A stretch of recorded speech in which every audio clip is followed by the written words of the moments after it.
and we should be all set, Madam Chair. Thank you. You're Welcome to the Senate Education Committee. I'm Senator Ruth Ward from Senate District 8. Today we'll be holding a meeting of the Senate Education Committee and consider House bills. Before we get started, I'll read through a checklist to ensure that the meeting that we are holding is in compliance with the Right to Know law. As chair of the Education Committee, I find that due to the state of emergency declared by the governor as a result of the COVID-19 pandemic, and in accordance with the governor's emergency order number 12, pursuant to Executive Order 2020-04 and its extensions, this public body is authorized to meet electronically. Please note that there is no physical location to observe and listen contemporaneously to this meeting, which was authorized pursuant to the governor's emergency order.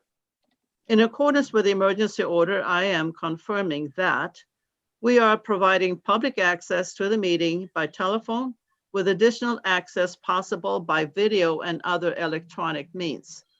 We are utilizing Zoom for this electronic meeting. All members of the committee and selected legislative staff have the ability to communicate contemporaneously in this meeting through this platform. And the public has access to contemporaneously watch and or listen to the meeting on Zoom or YouTube and via phone by following the directions and links provided on the General Court website. We have provided public notice of the necessary information for accessing the meeting in the Senate calendar. We are providing a mechanism for the public to alert the public body during the meeting if there are problems with access. If anyone has a problem, please email remote-senate@leg.state.nh.us or call 603-271-6931. In the event the public is unable to access the meeting, will be adjourned and rescheduled. Please note that all votes taken during this meeting shall be done by roll call vote. Finally, let's start the meeting by taking a roll call attendance. When each member states their presence, please also state where you are and if anyone else is in the room with you during this meeting, which is required under the Right to Know law. I will call the roll. Senator Hennessy? Hi, good morning. Erin Hennessy from Littleton. I am alone in the room. Senator Ricciardi? Good morning, Denise Ricciardi. I'm in our home in Bedford, alone in the room. My husband is in the house. Senator Khan? Good morning. I'm in Keene in my home. My wife is elsewhere in the house. Senator Prentice? Good morning, Senator Prentice. I am home in West Lebanon, New Hampshire, and my husband is in the house. And I'm Senator Ruth Ward, District 8, and I am in my home in Stoddard, and I am alone in this room. Good. So let's start the meeting. The first bill we are considering is HB 401. Do we have the sponsor here? Me too. Sue Mullen, welcome. Good morning, everyone. It's nice to see you all again. For the record, I'm Sue Mullen and I represent Hillsborough District 7, the town of Bedford. The concept for House Bill 401 was actually recommended by House Education 17-3 during our last session. House Bill 1136 had strong bipartisan support, but died a COVID death when our actions were abbreviated by the closing down of the world as we knew it. The premise of the bill rests on the fact that school superintendents need help in managing the criminal history records check process for prospective employees. Current statute dictates that the superintendent of schools is the only authorized person for receiving and reviewing criminal history information. House Education has heard testimony from various superintendents about numerous scenarios in which this creates a problem. A superintendent may become injured or ill, rendering them unable to complete the task. A superintendent is on vacation when a last-minute vacancy needs to be filled. The size of the school district necessitates hundreds of record checks in a limited period of time. The list goes on. House Bill 401 would allow the superintendent to appoint a designee from among a specified group of people: the assistant superintendent, the head of human resources, personnel director, business administrator, or finance director. This authority would also be extended to the chief executive officer of a chartered public school or public academy. The specificity was intended to meet the new FBI requirements upon sage advice from Lieutenant Mike McQuaid from the Department of Safety. Changes in RSA 189-13A that took place as a result of House Bill 1558 last session have widened the scope of information that is available to school superintendents. So this bill would also require the Department of Education to provide training on the reading and interpretation of criminal history records. I know that Attorney Diana Fenton from the Department of Education planned on being available this morning to answer any questions that you might have of the department. And I believe that Susie Vashon and or Lieutenant McQuaid from the Department of Safety is available for questions as well. I, of course, will try to answer questions to the best of my ability. And I thank you for your time this morning. Thank you, Sue. Any questions from the committee members? Senator Hennessy, you're muted. Thank you, Madam Chair, and thank you, Representative, for taking my question. I just Sure. have a question for you on the requirements for the training. How often is the Department of Education supposed to conduct this training, and how often is the person or superintendent or designee supposed to complete the training? The department is supposed to provide the training annually, obviously, for any new hire administrators that may be coming into any districts.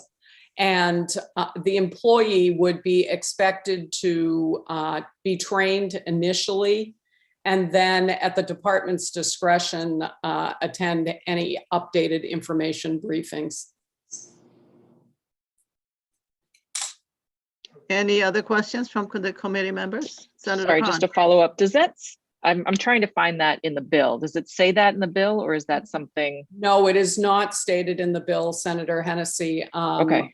We assumed that the Rules Committee would probably take a look at that because this is such an evolving process. We didn't want to necessarily tie the hands of the Department of Education. Thank you. Senator Khan. Thank you, Madam Chair. Greetings, Representative. Thank you. And is it your intent that there be only one designee for the superintendent? That was the intent of the bill, with the understanding that if it's I suppose if it's a district that has thousands of employees, then there may eventually be the need for more than one designee.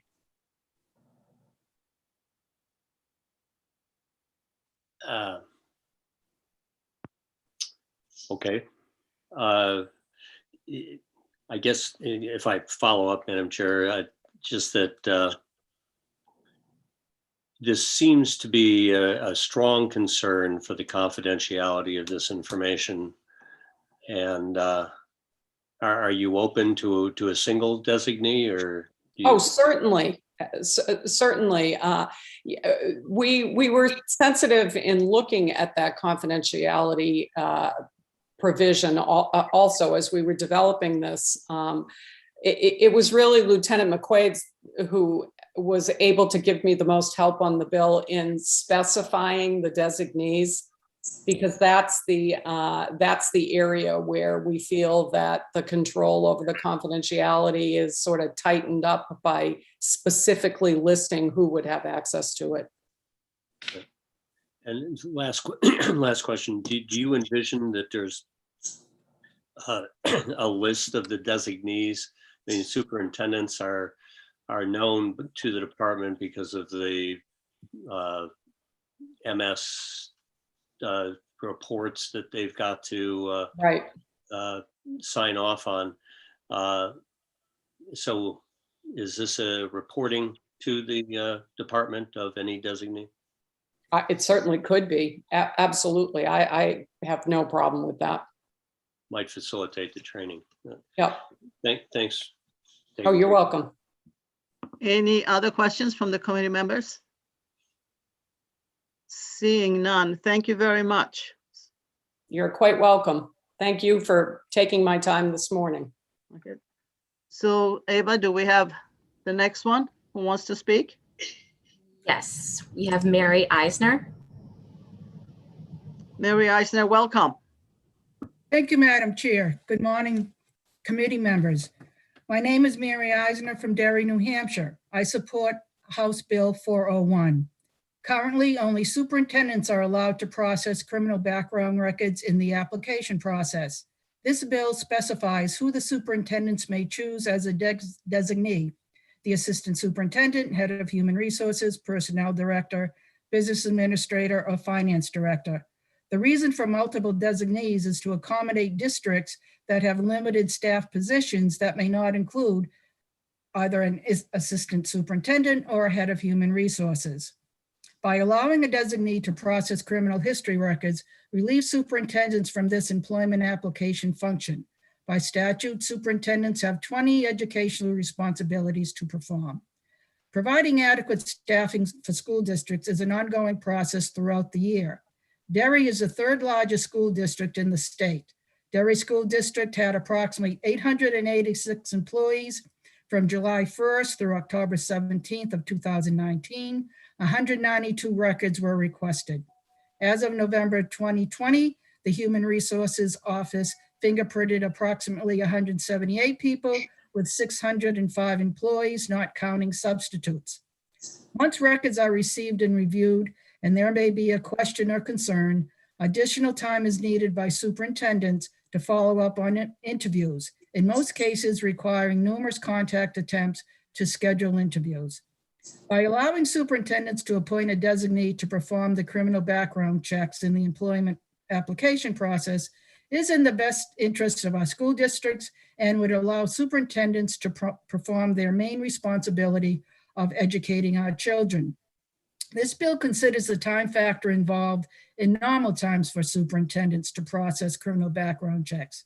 If there are any doubts about the importance of this bill, we need only to be reminded of how much time that all school administrators have invested this past year and will continue to do so because of COVID-19 in order to keep our schools safe and our educational system functioning. Given the ongoing impact of this pandemic and any similar issues that may occur in the future, HB 401 would certainly be a welcome benefit to our school superintendents and to our educational system. Therefore, I encourage this committee to approve this bill. Thank you for your time this morning. Thank you. Do we have any questions from the committee members? Senator Khan. Thank Yes, you, Madam Senator. Chair. I'd like to ask you the same question that I asked the representative. Do you envision a single designee by the superintendent? Yes. Yes, that was the main concern of one of the original bills. The House Education Committee actually was concerned about the security issue. So they felt that by choosing one designee would certainly satisfy that concern. Thank you. Thank you. Any other questions? Oh, sorry. Any other questions from the committee members? Seeing none, thank you very much. Thank you. Do we have people in the audience who would like to speak? And at some point, I'd like to have Diana Fenton speak to us, but I'd like to have the audience first. So if there's anyone else who'd like to speak to House Bill 401, please raise your hand now.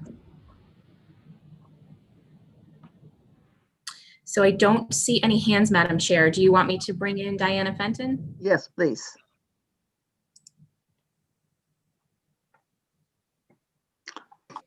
Good morning, Diana. Good morning, Senator Ward. Good morning, members of the committee. My name is Diana Fenton. I'm an attorney with the Department of Education. Thank you for having me. I'm happy to answer any questions you might have pertaining to this bill. Well, I see that a lot of people who like to see this go through, and you've heard some of the concerns. What do you have to say about them? Well, I think this bill really identifies an issue that has that the field has struggled with. I think there is a need for a designee, and I think some of the suggestions that have been brought up can easily be put into an amendment. If the committee feels strongly that it specifies only one designee, that is perfectly fine. I think it's important to recognize that the nature of the criminal history record check has changed considerably over the past 5 years. And I'll explain what I mean by that. Previously, what superintendents received when they ran a background check, they received a letter from the Department of Safety simply stating the applicant has a Section 5 violation or the applicant does not. Now, the entire criminal history record is released, and someone once asked me, what does that mean? It means all interactions with law enforcement, any arrests, any convictions, anything that was null prost, as we say in the legal community. And some of these records, while it's unique to see a lengthy record in education, superintendents are getting records back that have criminal histories. They might not be lengthy, they might not be of concern, but it does take time for them to process it. And I can tell you from my experience, superintendents take this responsibility very seriously. And it is not what they are used to. And so I think they would, one, welcome the opportunity for a training, and two, they would welcome the opportunity to have this be able to designate this to someone in HR or a business administrator who might be more familiar with this. In terms of the training, the concern about the training, one thing we might be able to do, DOE is happy to do those trainings. We can facilitate that. I'm not sure if it is a sage idea to put the requirement of the training, the number of the trainings into the law. I'm not sure if we want that in the statute, but we could do it as a rulemaking provision, perhaps, an annual basis. I think we can address the committee's concerns without undercutting the true meaning of this bill. So maybe if I see Senator Khan taking notes, maybe we could put it in as an annual basis, because sometimes Senator Khan and I are on the same wavelength. I think that might alleviate the concern. But we have had discussions about this at DOE, and we're happy to take on that, that project, and we will continue to work with our partners at the Department of Safety on this. Great. Any questions from the committee? Senator Hennessy. Thank you, Madam Chair, and thank you, Diana, for taking my question. So my first question is, you had mentioned that prior, and I don't know how long ago it was, the reports that the superintendents received said if they had a certain type of violation.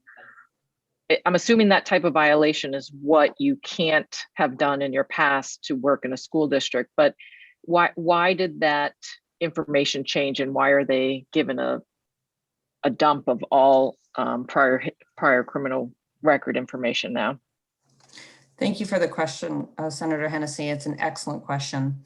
What I can just tell you is that when I transferred from the Attorney General's office to the Department of Education in 2015, the practice was the Department of Safety would send this letter. So I can tell you about 5 years ago, we started to see the practice change. A couple of things. The letter targeted what you referred to as the Section 5 violations. Those are the offenses listed in RSA 189-13A, Section 5. And those are the offenses which prohibit any individual from working in education throughout the state. That list of offenses has been provided to this committee previously for other bills that I testified on, but I'm happy to provide it to you again. Each district can add to that list. Okay. They can have other offenses. The reason the law changed, Senator Hennessy, was because we had a very sad situation out in the western part of the state where an individual who had been charged with some serious sexual offenses, which would have been Section 5 violations, those offenses were pled down offenses. I don't know why. I can't speak to the details of that. And when his criminal history was run for employment in a school, those offenses were not flagged because they were not Section 5 violations. And he was hired in a school and he reoffended. The victim of those crimes came forward to the legislature and spoke about her experience. And it was because of that compelling testimony and bravery that the law was subsequently changed. And then we've seen renditions of that over time, releasing more and more information so that superintendents have a full picture of this individual in front of them who wants to work with children. I think that is a good place for the law to be, but there is a need now for superintendents to designate that responsibility to someone who can really undertake this task and dive into that information. And then just to follow up, do you think that requiring training for this for the superintendent or designee to be on an annual basis, do you think that's too often? Do you think that there's that many updates that they would need annual training? Thank you for the question. It's hard for me to say. I guess the way I could answer it is the department's perspective. Is that something we could offer on an annual basis? Yes. Do people have to take us up on that offer on an annual basis? Maybe that's what we leave to the discretion of the field. I can't speak as to how often superintendents would need this training. I think once they've had the training, they understand it, and also they have a resource at the Department of Ed to call with any questions, which they do. We do get new superintendents into the field, and so I think if we just say the department shall offer it or make it available, maybe that's an appropriate solution. Thank you. Thank you. Senator Prentice, you had a question. Thank you. Thank you, Madam Chair. Diana, and I have a question for you, and I might be getting too far into the weeds here, so just follow me first for just a few minutes. So this bill would allow for a designee, and we're going to clarify whether that's one person or more, that can review what comes back in a criminal record. And if they were to find something, let's say it's the HR person, because a lot of organizations, it's the HR person who manages the criminal records history check. Let's say the HR person finds an offense that's problematic. Is this like who they would have to report that to somebody? There would be a place where they'd say, we're not going to be hiring, or we should consider their hiring consideration is going to be made at a certain point. So that information is going to need to be shared. I'm trying to figure out if that's covered in here with the release that the applicant signs, or is that covered in rulemaking, or is that a procedure within the school district? Do you follow me? I do follow you, and thank you for the question, Senator. Thank you. I think it's twofold. When you apply, and again, the department doesn't oversee the employment piece, so if I misspeak, I apologize. When you apply at a school district and you fill out the application and you authorize for your fingerprints to be taken to do that, I assume it is somewhere in that paperwork that is allowing the release of this record, because you're authorizing the Department of Safety to disseminate it to this district, SAU, whatever it might be. In terms of how this law is written, I know that Representative Mullen worked really hard on the language, and my understanding of the bill, and I'm just looking at it now as I talk to you, the review of the criminal record is done by the superintendent or designee, as we've talked about, but the hiring decision still rests with the superintendent. And so if I'm an HR manager and I see an applicant with a criminal record, I will review it and I will then share it with the superintendent to say, this is the information that we've received. And it is the superintendent who still has the obligation to then put it in its totality, as I like to say, and say whether or not this applicant should be hired at that district. Does that answer your question? It answers it perfectly. Thank you, Diana. Madam Chair, I'm all set. Thank you. Okay, thank you. Thank you, Senator. Senator Hennessy with another question. No, I just want to just remind people on the committee that criminal records background checks is public information, and you can go to a courthouse and get this information yourself. So it's, although we're really concerned about privacy, this is public information. Thank you. Any other questions? Senator Khan. Thank you, Madam Chair. Ms. Fenton, thanks for taking the question. If we designate a single designee, we won't, not by title, but just that the superintendent identify a single designee, would that then be reported by the superintendent to the commissioner?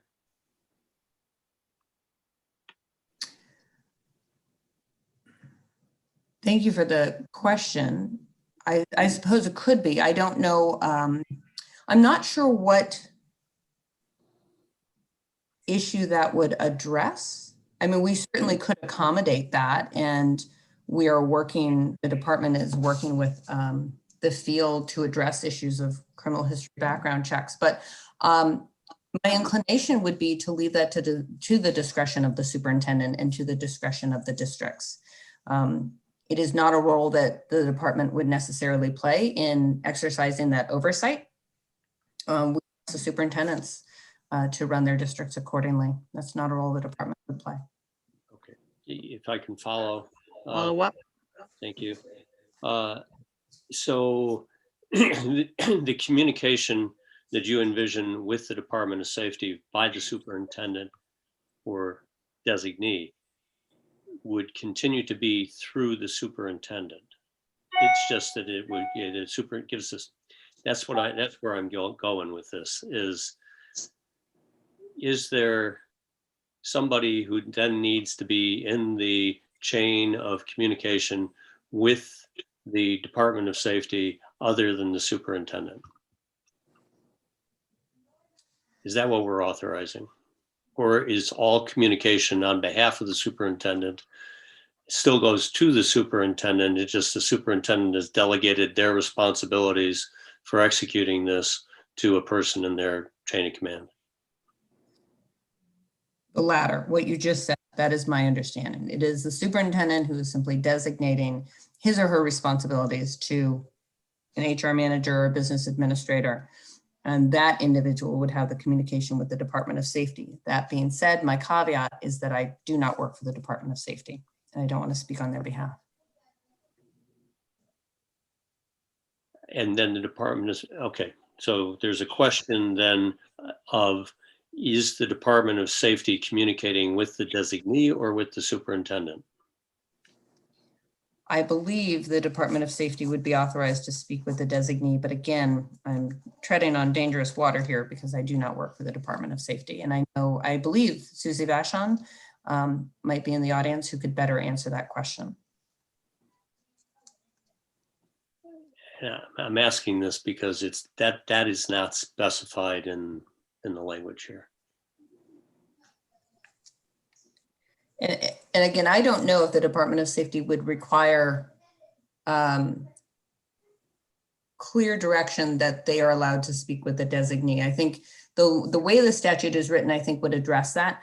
Representative Mullen, I know, worked very closely with the Department of Safety, Lieutenant McQuaid, to address that. So I'm going to make an assumption that concern has been adequately addressed. That there's a requirement for the district, for the superintendent to communicate any findings back to the Commissioner of Education. And so there are these steps of communication. And if this is a designee who's reviewing and communicating and destroying the data, then that's why I'm asking this. I guess I'm not following the question. So the question is whether or not the superintendent or the designee would follow up with the state police with regard to what was on the record. And with the Commissioner. State police at that point would not have any involvement in that, so that would be the superintendent's responsibility to take that next step.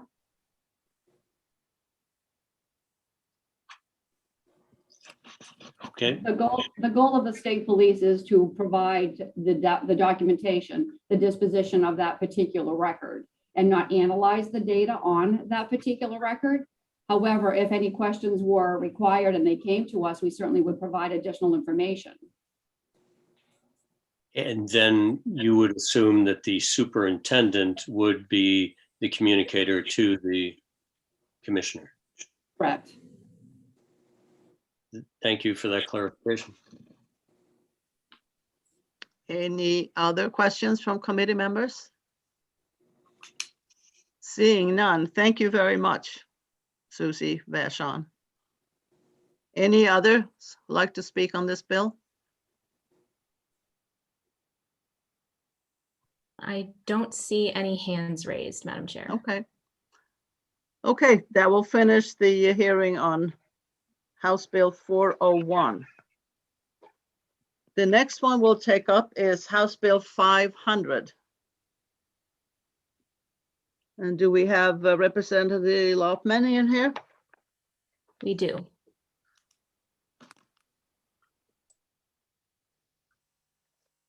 Welcome.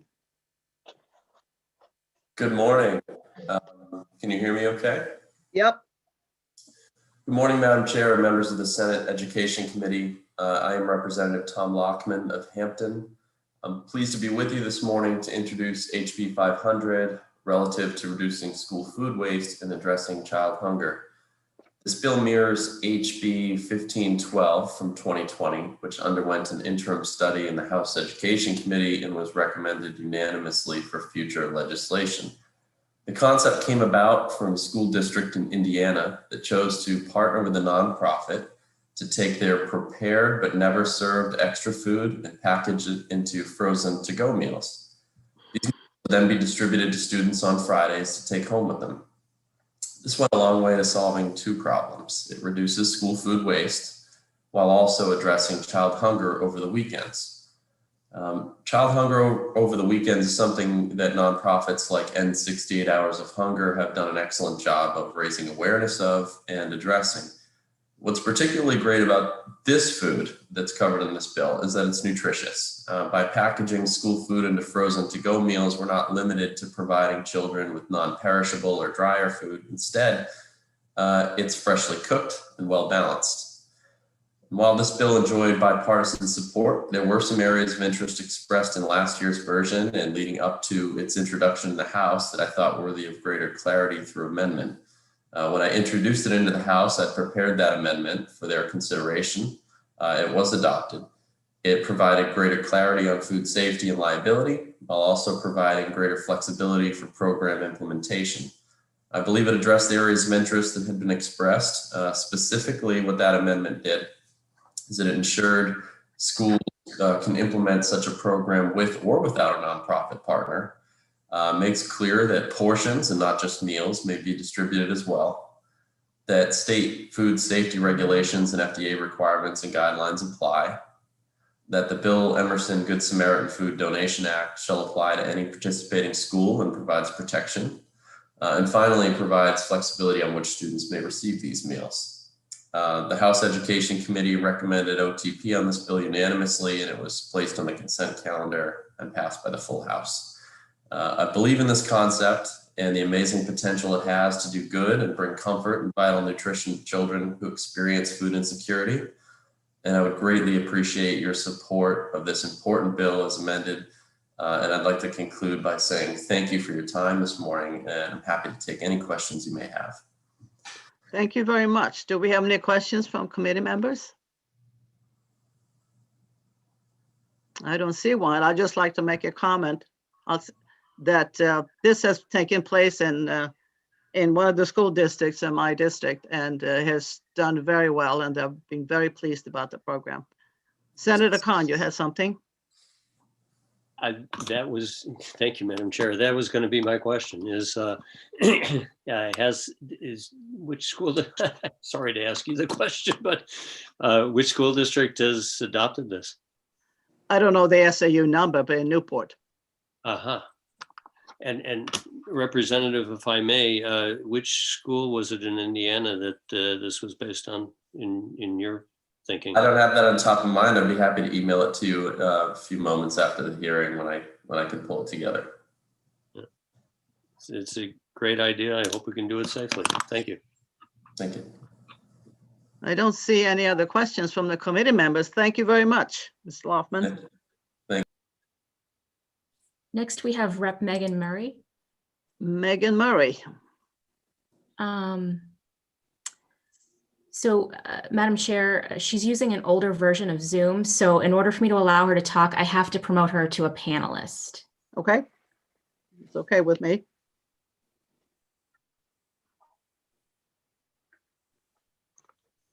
Hi, Hello there, Megan Murray. thank you. Honorable colleagues of the Senate Education Committee, thank you for your time and thank you for having me before you. Household food insecurity is a topic I began to have a deeper understanding tangentially through a study committee I was appointed to in 2019 that started to look at food waste and composting regulations.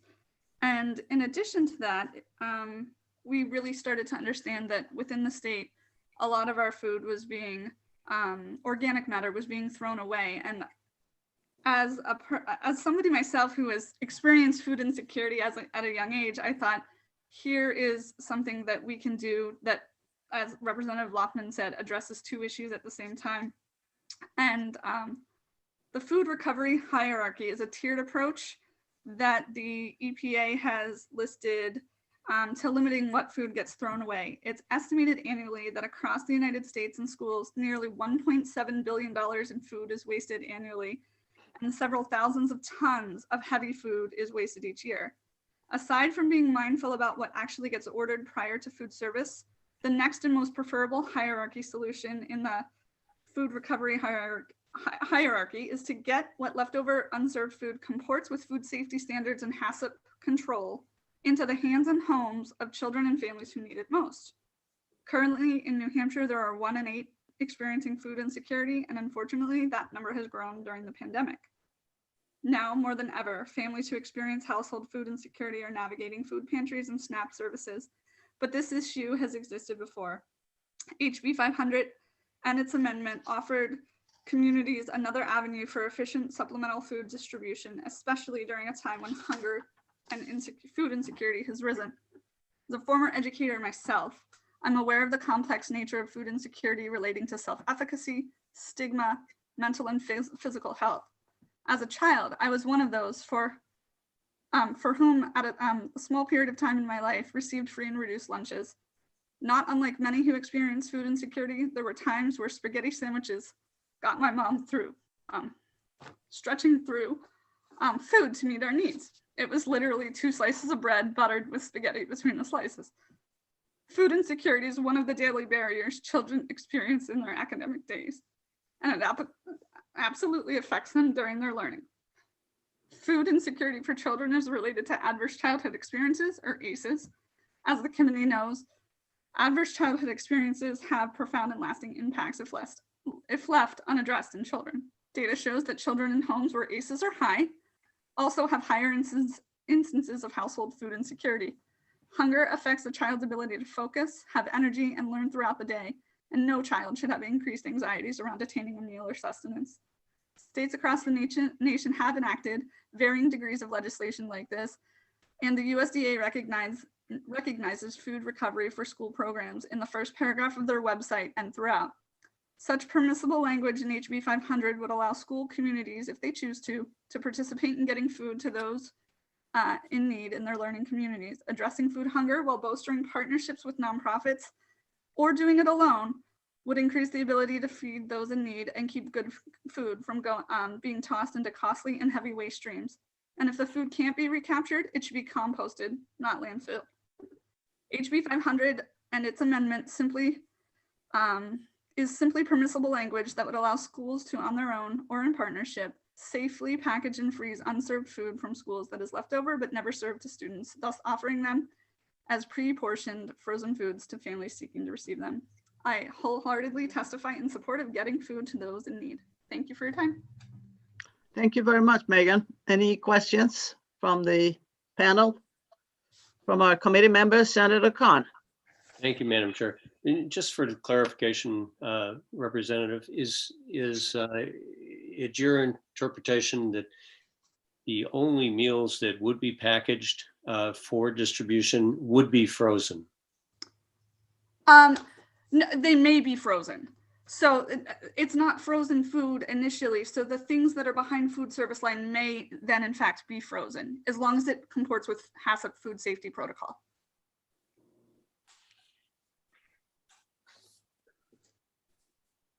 Is that what you're? So just wanting to, if frozen, there's some, you know, the concern I think always of the food service is that there's bacteria, perhaps. Having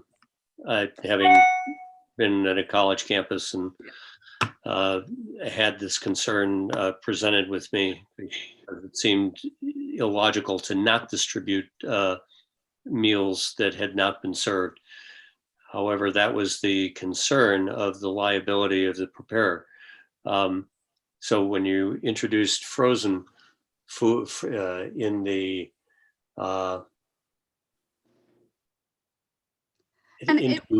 frozen to-go meals or portions, it seemed to be solving the concern, the liability concern. That's why I'm asking if, and maybe I should have asked that of this prime sponsor.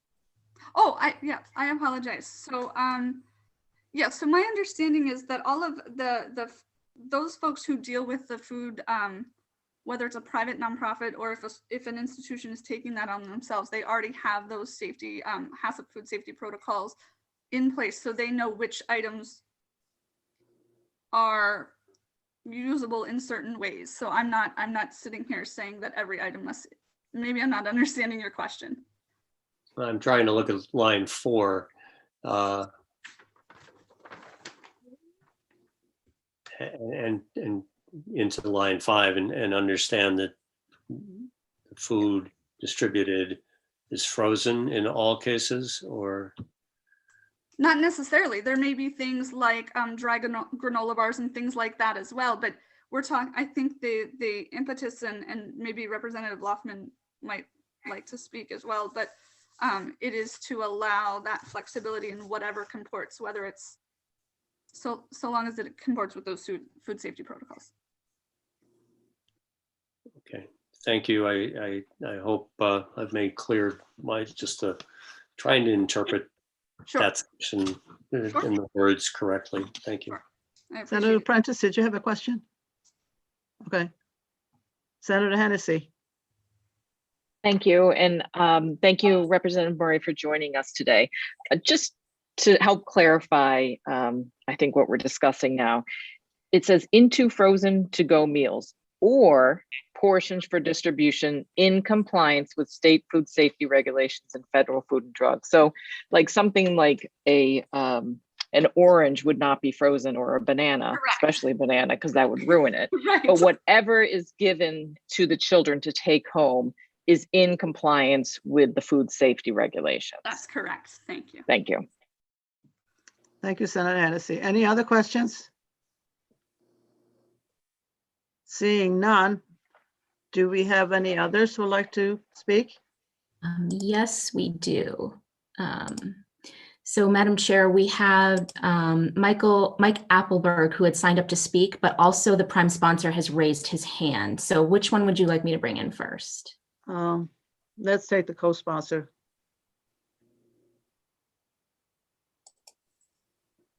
With the sponsor. Okay. Welcome back. I'm back. Thank you. Yeah, I just wanted to further clarify, and I think we caught it there at the end, but the intent is to freeze the perishable foods and to allow, so the scope and intent is to cover perishable foods and to make sure that we're doing that safely and to get them into the hands of children to eat on the weekends, right? And so its ability to last and stay fresh is critical, and we wanted to cover that. And of course, we have pre-existing situations and programs that cover non-perishable foods and that exist now. And so those already can be packaged together, often in backpacks, and children bring those home. So I hope that clarifies it. It does for me. Thank you. Okay, thank you very much. Now we can have Michael Appleberg. Welcome. Yes, good morning, Madam Chair. Good morning, committee. And I apologize if I come through choppy. My internet is giving me some concerns today. So my name is Mike Appleberg. I come to you today as president of the United Way of Greater Nashua in strong support of HB 500. Prior to the pandemic, we at United Way partnered with the Nashua School District and the Greater Nashua Public Health Department to establish a program which we call Share Carts in the schools, whereby students could systematically get uneaten, unopened foods into the hands of their fellow students. This came about as a partnership that included not just the schools in United Way, but also our Department of Public Health, in order to make sure that we were following good safety guidelines. Since last March, with the pandemic, our United Way has partnered with the school district to distribute over 90,000 free breakfasts and lunches. We also partnered with the school district and others to stand up over a dozen weekly fixed and mobile pop-up food pantries, giving critically needed food into the hands and bellies of thousands of local residents. During this time, we have identified that there is both a great need to support children and families with food security, as well as to work on the distribution systems in our community. There is often surplus food and at the same time great need, but no way to get the food from the source to the recipient. School systems are great for distributing food to kids in their schools during class time, but often not well positioned to get food out into the community, into those same kids' hands out of school hours. On the other hand, local nonprofits have the ability to get the food into the community, but often have a need to access additional resources like food. This bill helps to bridge the gap, and for this reason, we strongly support HB 500 and look forward to continued support of our community during these trying times. And I will also say, in answer to Senator Kahn's comments and questions about what type of food and what is intended as frozen, the way we've visualized this program in our community is that the food would be prepared in the commercial kitchens of the schools. For the most part, it would be converted into what any of us who's old like me would know as a dinner of some sort, a frozen meal that's then distributed by the nonprofit to the kids in the community. And thank you for your time, and I'll take any questions if you have any. Thank you very much. Do we have any questions from the committee members? Thank you very much, Mike. You're Do welcome. we have anybody else wishing to speak? I think, yes, Jim Belanger has raised his hand. Okay. Morning, Jim. Good morning. I'm here to speak on House Bill 152, so I'll leave my introduction to then, but I just wanted to let you know that I raised 5 pigs in the 1970s with leftover food from the Nashua High School. So this is an issue that needs to be addressed. Thank you. Okay, that's all. Okay, we'll see you later. Yep. Anybody else, Sonia? I don't see any other hands raised at this time for House Bill 500. Okay. That concludes the hearing on House Bill 500. And we will move on to House Bill 581. And the sponsor is Representative Cordelli. Thank you, Chairman Ward and senators. For the record, I am Glenn Cordelli, representing Tufton Borough, Moulton Borough, and Sandwich in the beautiful Lakes region. HB 581 deals with special education due process hearings. It was amended by the House Education Committee to also include a study committee to look at the entire IEP process as a result of the testimony that we heard from parents of children with disabilities. The amended bill before you passed out of committee 20-0 and was passed by the full House on the consent calendar.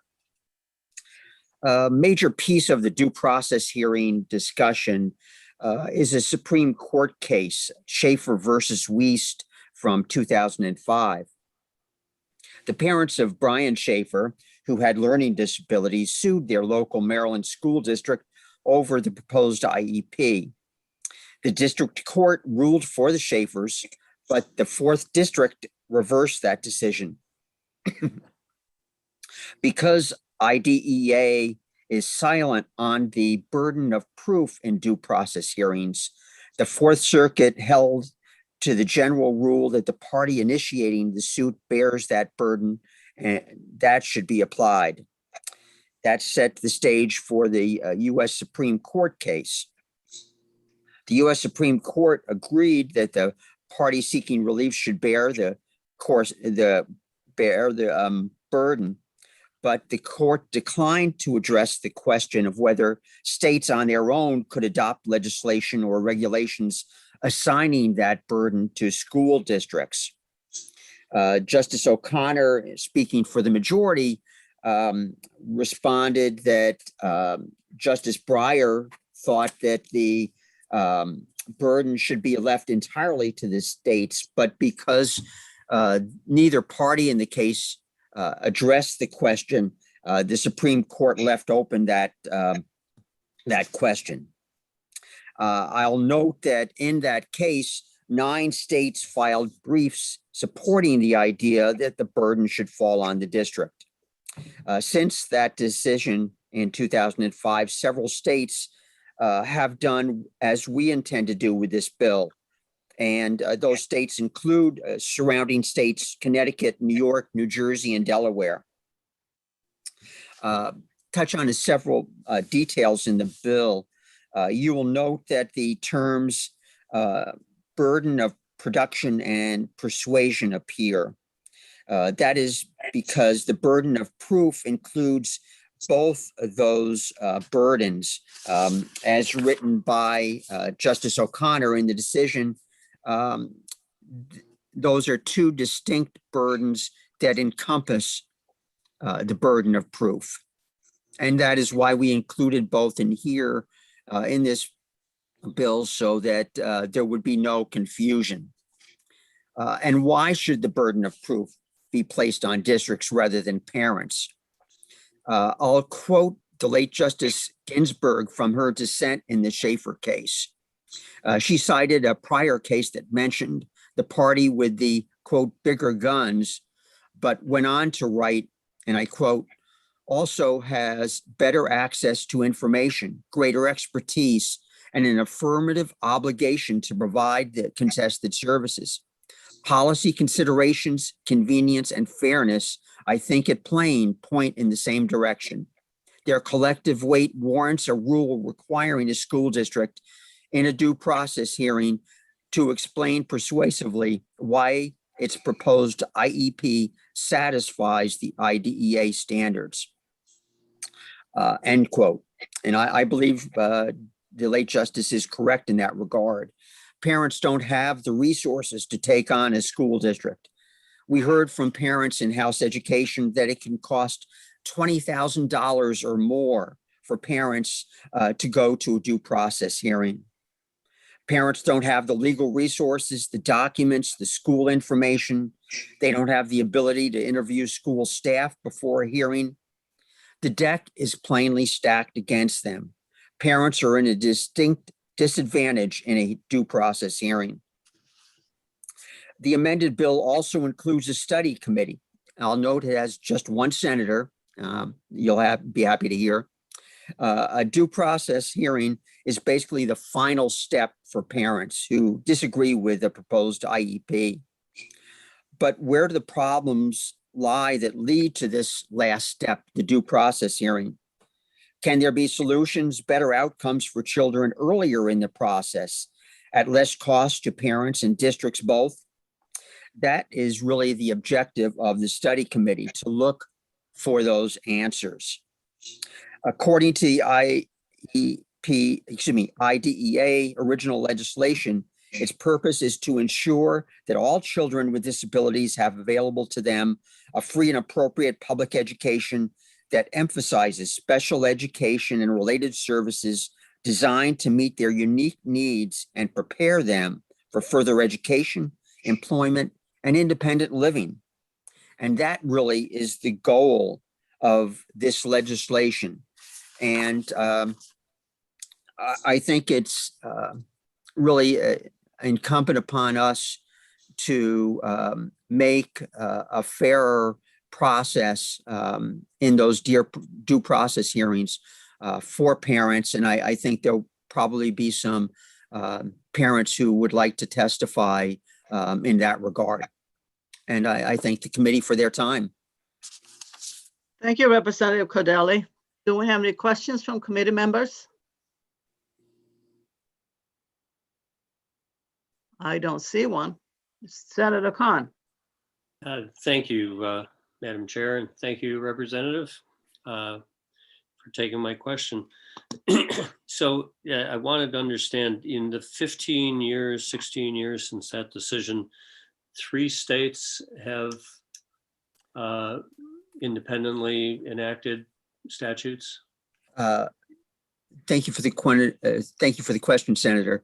I believe it is more than that. I don't have the exact number, but I just listed those 3 or 4 states since they were neighboring states, or close neighbors anyway. May I follow, Madam Chair? Follow up. Do you recall the source of that we might consult? I can look back at my notes for that, certainly, and provide that to the committee. But there were 9 states that filed briefs with the Supreme Court in that case. I'm not sure if all 9 followed on after that to specify the burden of proof, but those 4 did. Thank you. I'd appreciate that follow-up. Thank you. Certainly.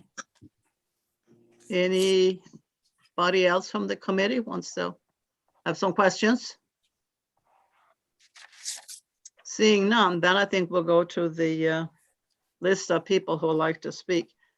Now, before we do that, there are quite a few of you who would like to speak. Some of you have already sent in written testimony. And if you want to speak and you have already sent in a written testimony, please just give a short summary. And I think we need to set the limit at each speaker at 4 minutes if we're going to get through this. I like to see as many people being able to voice their opinion in this case. So, Sonia, why don't we go ahead with the first one? Sure, we have Representative Mullen. Representative Mullen, welcome back. Thank you very much, Senator Ward. It's good to be here this morning. As you know, I'm a member of House Education, so I come this morning both speaking about my experience there and as a co-author of the amendment to the bill with Representative Cordelli.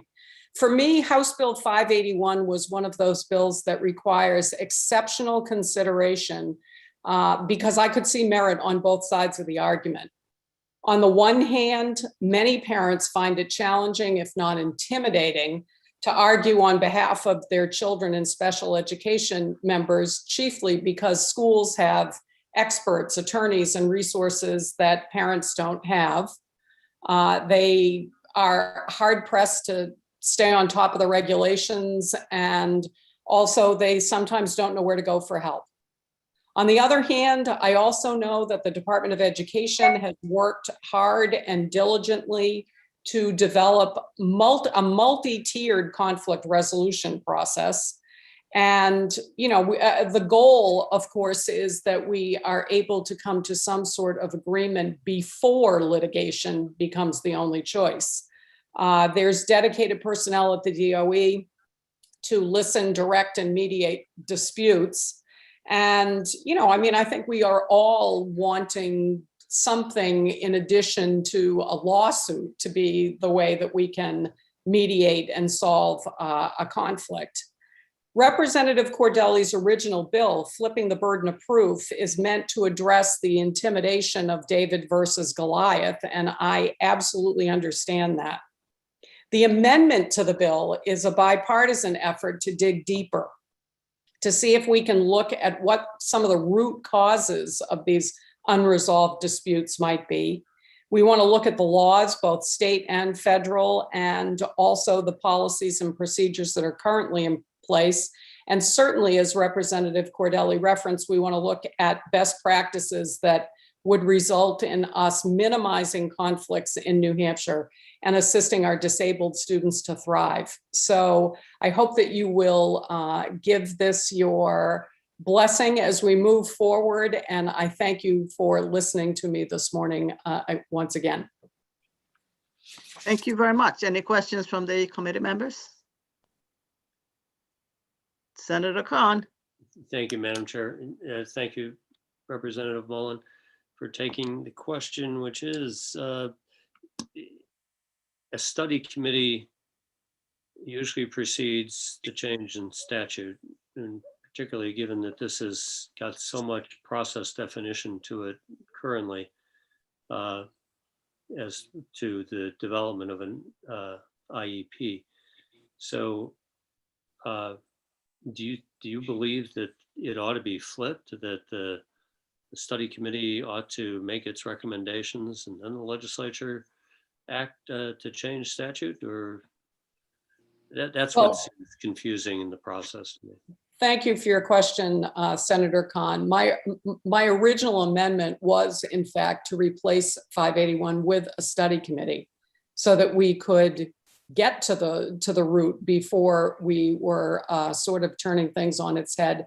But in all honesty, the urgency that is presented in 581, I think, is something that is felt across the state. So in the absence of support for replacing the bill with a study committee, House Education felt that marrying the two, the study committee with the change in statute, was perhaps the best bipartisan effort that we could offer. And we are looking to serve the citizens of New Hampshire, not our own interests. So there you have it. Thank you. Any other questions? Thank you very much. So, Sonia, who is the next person? Next we have Moira Ryan, but once again, it looks like they are using an older version of Zoom, so I have to promote them to panelists to let them talk. Okay.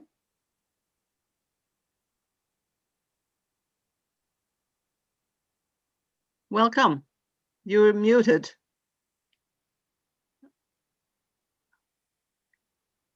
Thank you. I apologize. I do have an older version of Zoom because we use something else. Thank you for having me. Thank you, Madam Chair and Senate Education Committee.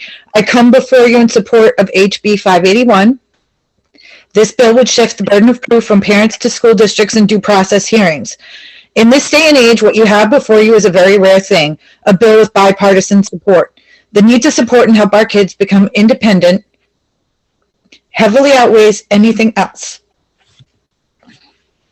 I also just wanted to say I'm going to be submitting a longer written testimony regarding due process because I've been through all 4 of the alternative dispute resolutions and I've written all the detailed events of what is unfair to parents. So I ask that you read it. I didn't want to get into it because I know that others want to speak and I wanted to cut down my testimony, but I am going to submit that. So I ask that you read it. When it comes to due process hearings, parents are at a considerable disadvantage. Schools buy insurance through Primex, which means that they have no out-of-pocket expenses on their due process hearings, but parents have to front the cost of a car at a minimum for the same. This disproportionately negatively impacts single-parent households, low-income households, and minority households because they can't for this type of process. Schools write the IEPs and they are responsible for implementing them. They control the data and hold the responsibility for providing means that they can deny the parent access to that data and manipulate the results. For example, in my due process hearing, which I filed in 2019, the school district turned over all the data up until 2016, but failed to give me 2017, 2018, and 2019. Many hearing officers and judges don't understand the testing which schools use and rely heavily on in their interpretation of the results, which are misleading. For example, if you get an A in English but an F in math, your average may be a C overall, but you definitely have a problem in math. A due process hearing is not a criminal proceeding, it is a compliance hearing. Since the goal is to determine whether or not the school is compliant with IDEA and they hold all the data points, they should prove that they are in fact in compliance. Less than 3% of all children with IEPs have IEPs for intellectual disabilities, but students with IEPs are only 14% proficient in math and 17% in reading. This renders it impossible for them to maintain gainful employment. At present, approximately 20% of any given class has students with IEPs. These kids are not graduate independent or well educated, which stops them from fully participating in our society and causes the state to have to pay trillions of dollars for their support. Currently, about 36,000 kids are on IEPs in the state of New Hampshire. With an IQ of 160, my son has never properly learned how to read or write. Now, as a junior, college is not an option for him, nor is the military, which no longer accepts children with IEPs after age 14. As his opportunities have been taken from him, so has his ability to become an independent and productive member of our society. This was largely due to the school district arguing with me over $7,000 worth of writing services to teach him how to write properly. Services that are legally required, services that the school district is legally required to provide, but denied because they could. There's no real oversight for schools who are largely left with the task of monitoring themselves for our state. This bill has bipartisan support, as I mentioned, and many parents and outside professionals came forward and testified in front of the House as to the inequity of the process. I ask that you support this bill and help us reclaim our children's future. That's it. Thank you very much. And I am happy to take questions. I love questions. Okay, we'll look forward to your longer version of what you have written up about the due process. Thank Any you. questions from the committee? I don't see one. Thank you very much. Thank you.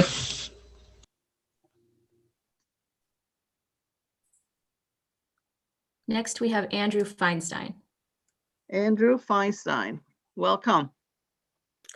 Thank you very much, Senator Ward and members of the committee. My name is Andrew Feinstein. I'm a private attorney in Mystic, Connecticut, and I'm the co-chair of the Government Affairs Committee of COPA, the national organization, the Council of Parent Attorneys and Advocates, representing children with disabilities throughout the country. I submitted a longer testimony, and I'm not going to read it in any way. Let me just make a couple of quick points. First, the test is one of a free, appropriate public education. The Supreme Court said long ago in the Rowley decision that the term is somewhat cryptic. It is indeed cryptic. What is appropriate? And there are hundreds of court decisions and thousands of hearing officer decisions based on the facts of individual cases determining what's appropriate. Because of the uncertainty involved in all this, there are disputes, but very, very, very few disputes actually go to the hearing stage. In my own state, which is, where we have 90,000 kids on IEPs, there tend to be 15 or so fully litigated decisions each year. Very few actually go to hearings. Most resolve earlier, mediation process through direct negotiations. And so this is a fairly small universe. Second, as to the study commission, I've read through the bill. The study commission in this bill is in fact far broader in scope than the issue of just due process. It seems to me that we're really it is not a situation where one needs to study this first before diving into making the change.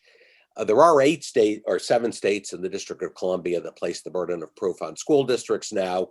There was a substantial dispute in Maryland this year, and the result was not a change in the burden of proof, but requiring parents to affirmatively consent to an IEP. The final issue I want to discuss is Attorney Gerald Zellin has raised the issue about whether this bill might violate the New Hampshire Constitution, which prohibits new unfunded mandates on municipalities. This is not a case where we support this bill because it's going to make parents win more often. In fact, the data from states that have the burden of proof on school districts do not have any substantially greater parent success percentages than do the other states. It's simply a matter of judicial efficiency. It's a matter of the party with the resources, the party with the information, the party with the expertise, and the party that proposed the program to explain why the program is appropriate in their mind, and then to have the parents go second and argue why it might not be appropriate. There are 2 burdens here. One is the burden of production, which is in my mind, by far the more important. Who goes first? Who has to present the case first? And then there's the burden of persuasion. And as the Supreme Court noted, the burden of persuasion only comes into play when the case is in equipoise, when it's absolutely a jump ball, when it's on a razor's edge. I've read over my 25 or 30 years of doing this, hundreds and hundreds of hearing officer decisions. And I have never seen one where the hearing officer said, this is a case in even balance, and because of the burden of persuasion, I'm ruling one way or another. It just doesn't happen. These cases are much clearer than that. And so the real issue is who's got the burden of going first and who has the resources and expertise to do so. So I really appreciate your time, and COPA appreciates the opportunity to testify before the New Hampshire Senate. Thank you very much. Do we have any questions from committee members? Seeing none, thank you very much for coming up. Sonia? Next, we have Alicia Houston.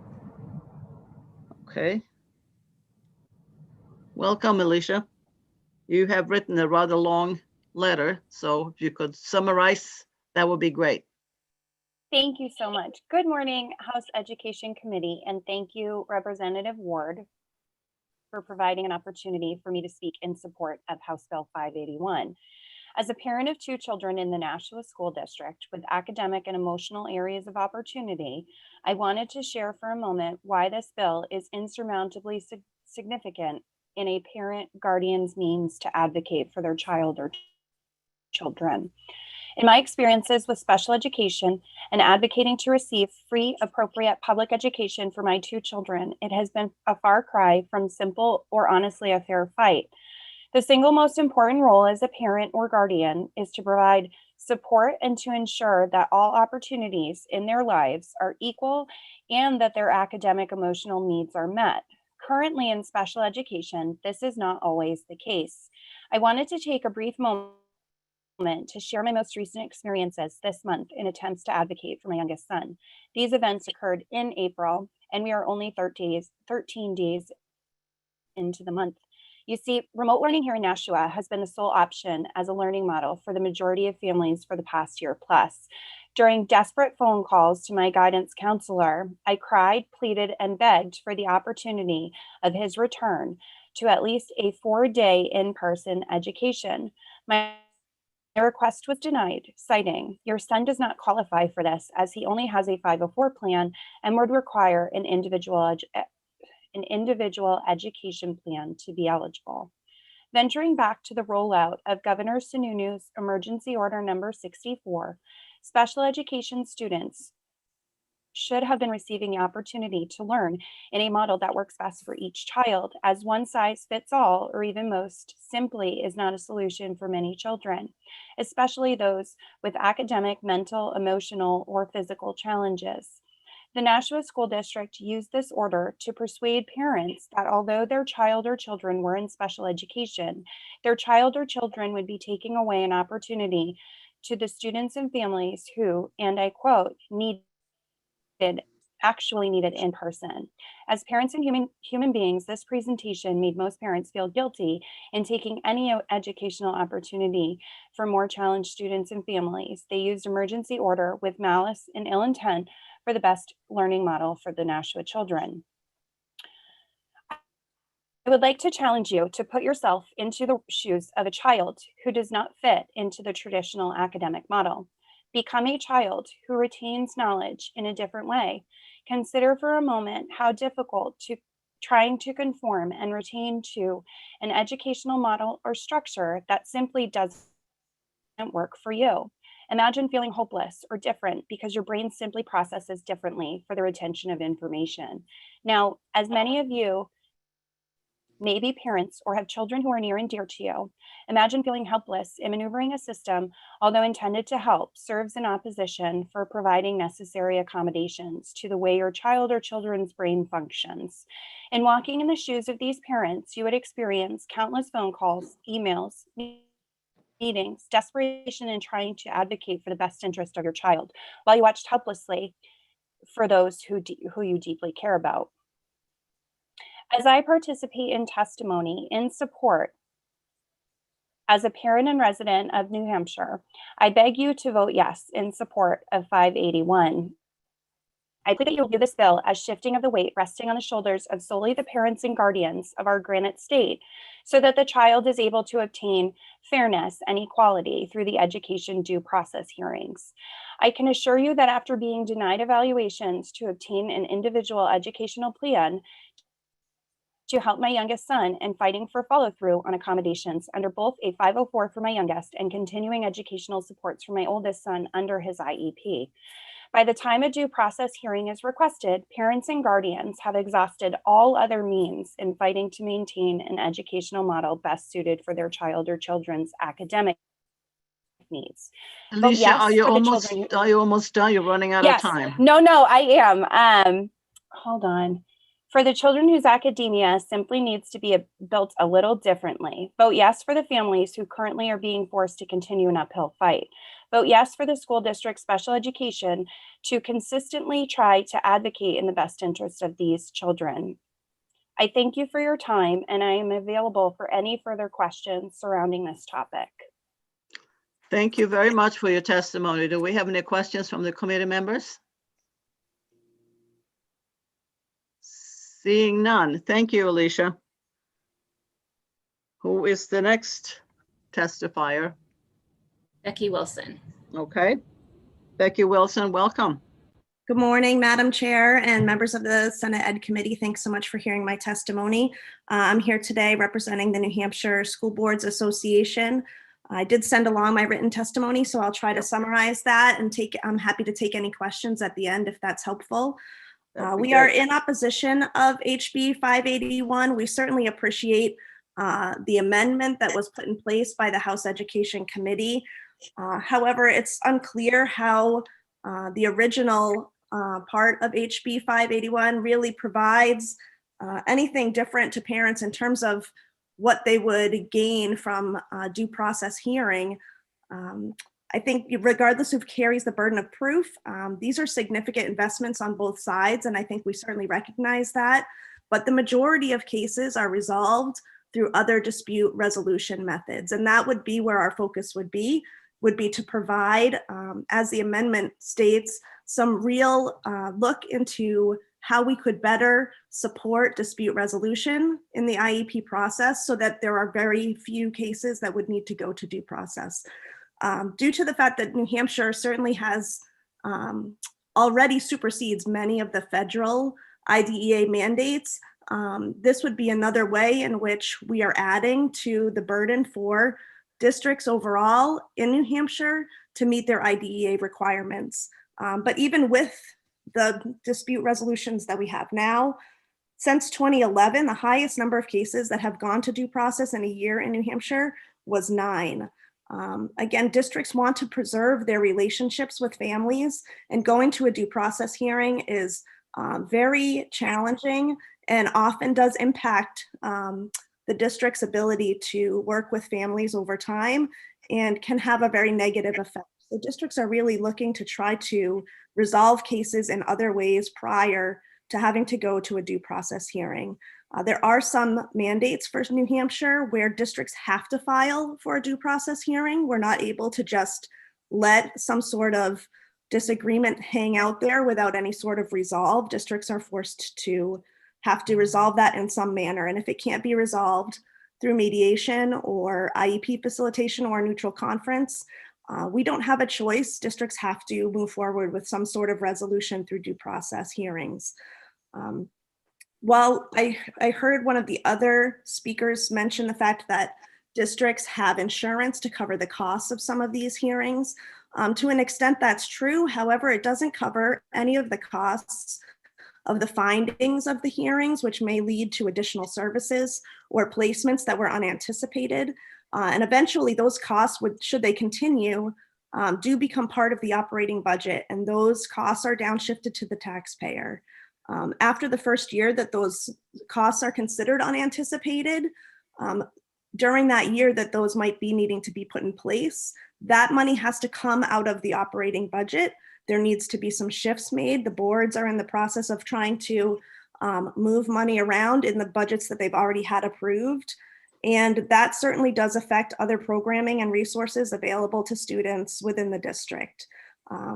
After that, they're no longer considered unanticipated, so they become part of the operating budget.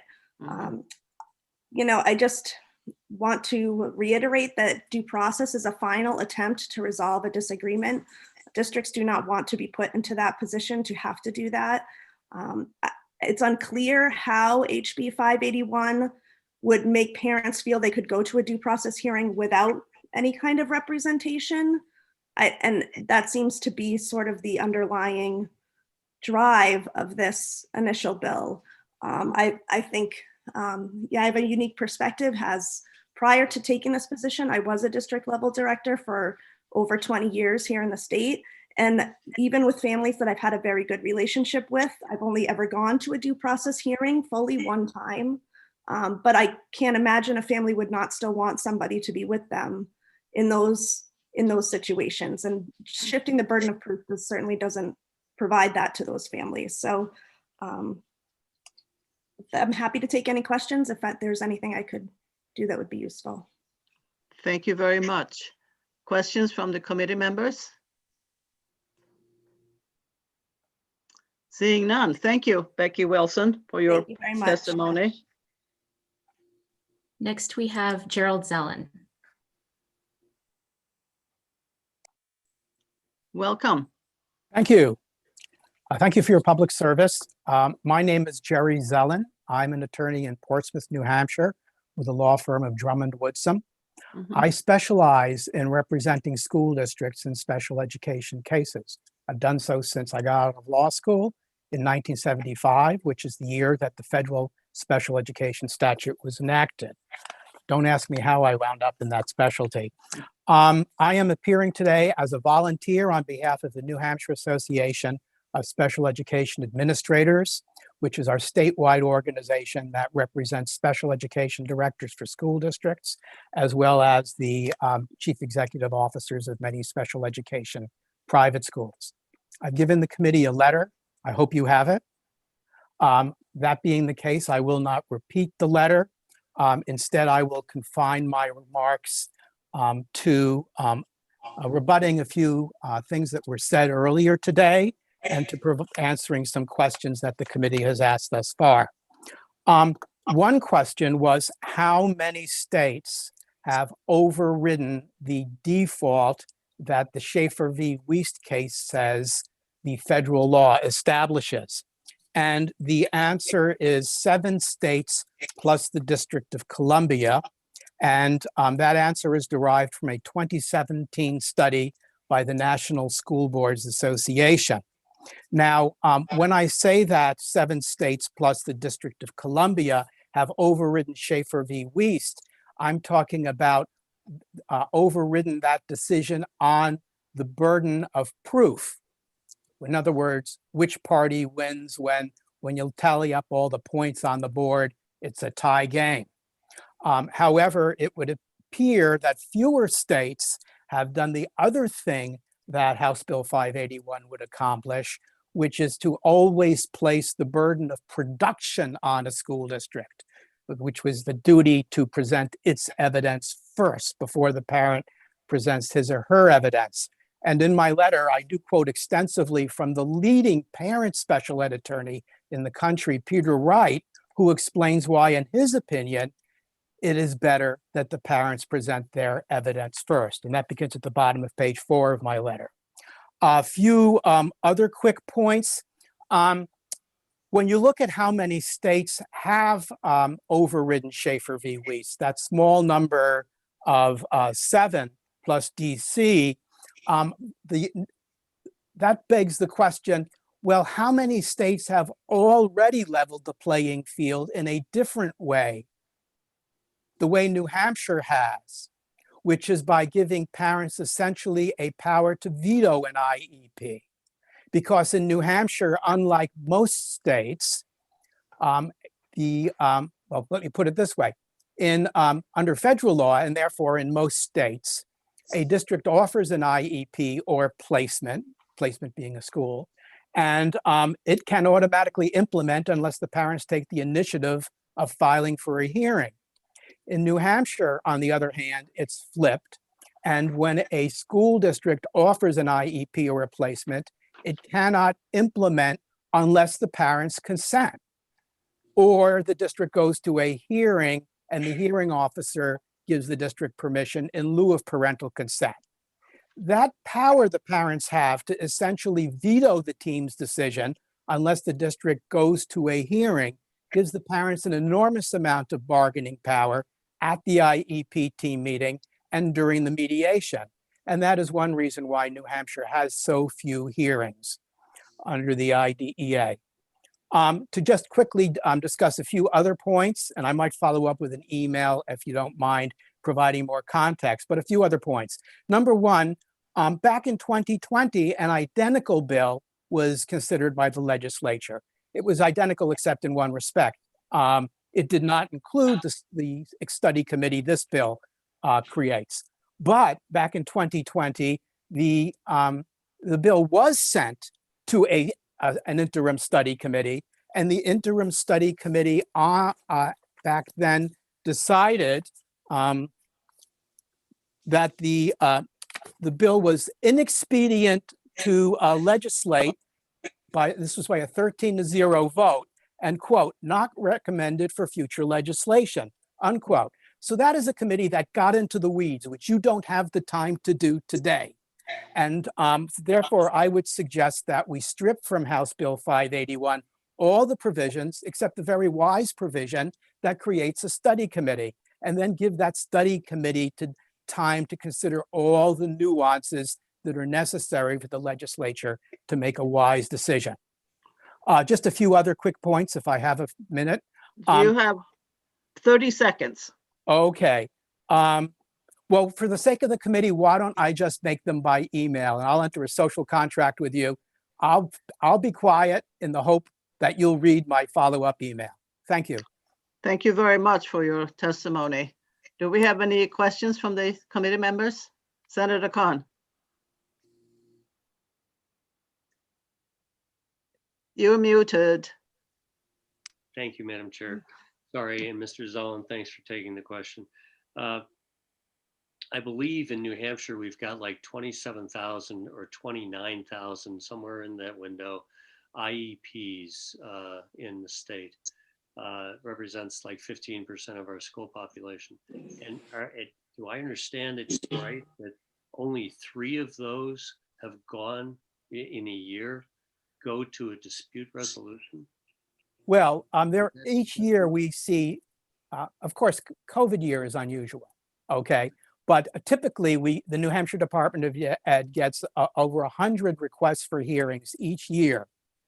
And typically only a handful, something around, in recent years, around 3, go to an actual hearing each year.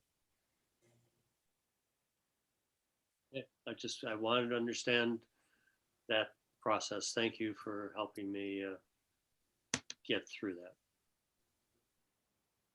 Other questions from the committee? Seeing none. Thank you very much, Attorney Zelen. Thank you. And we're looking forward to your emails. Next, we have Patricia Eno. Patricia Eno, welcome. Hi, good morning. Thank you for allowing me to speak. As the parent of a special education child, I am asking for you to support House Bill 581 to shift the burden of due process to the school district in every case. The school district already has present at all the team meetings staff that can't very comfortably advocate for students' needs in the case that means going against their employer. The school district is the party that owes the duty of providing the education to the child. And when they don't have to demonstrate that they've done that, they are much less likely to try and reach consensus with the parent about the IEP. The mediation and the other alternative dispute resolution steps that have been mentioned here, they're all voluntary. The school district does not have to engage in mediation or any of those other alternative dispute resolutions. They can put out the IEP, take it or leave it. I did sign an opposition several times to the IEP, and they just left it. It just sits there. It's not agreed. They claim to implement what was agreed upon and claim to not implement what was not agreed upon. That's not what really happens. They do what they want because they do not have to prove that they have done what they're required to do. The school district has the advantage not only in information and expertise, but in simple numbers.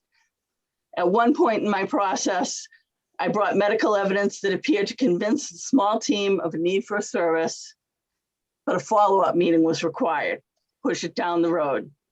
The next meeting I showed up, having already convinced my small group of the need, and 22 of the school district experts filled the room.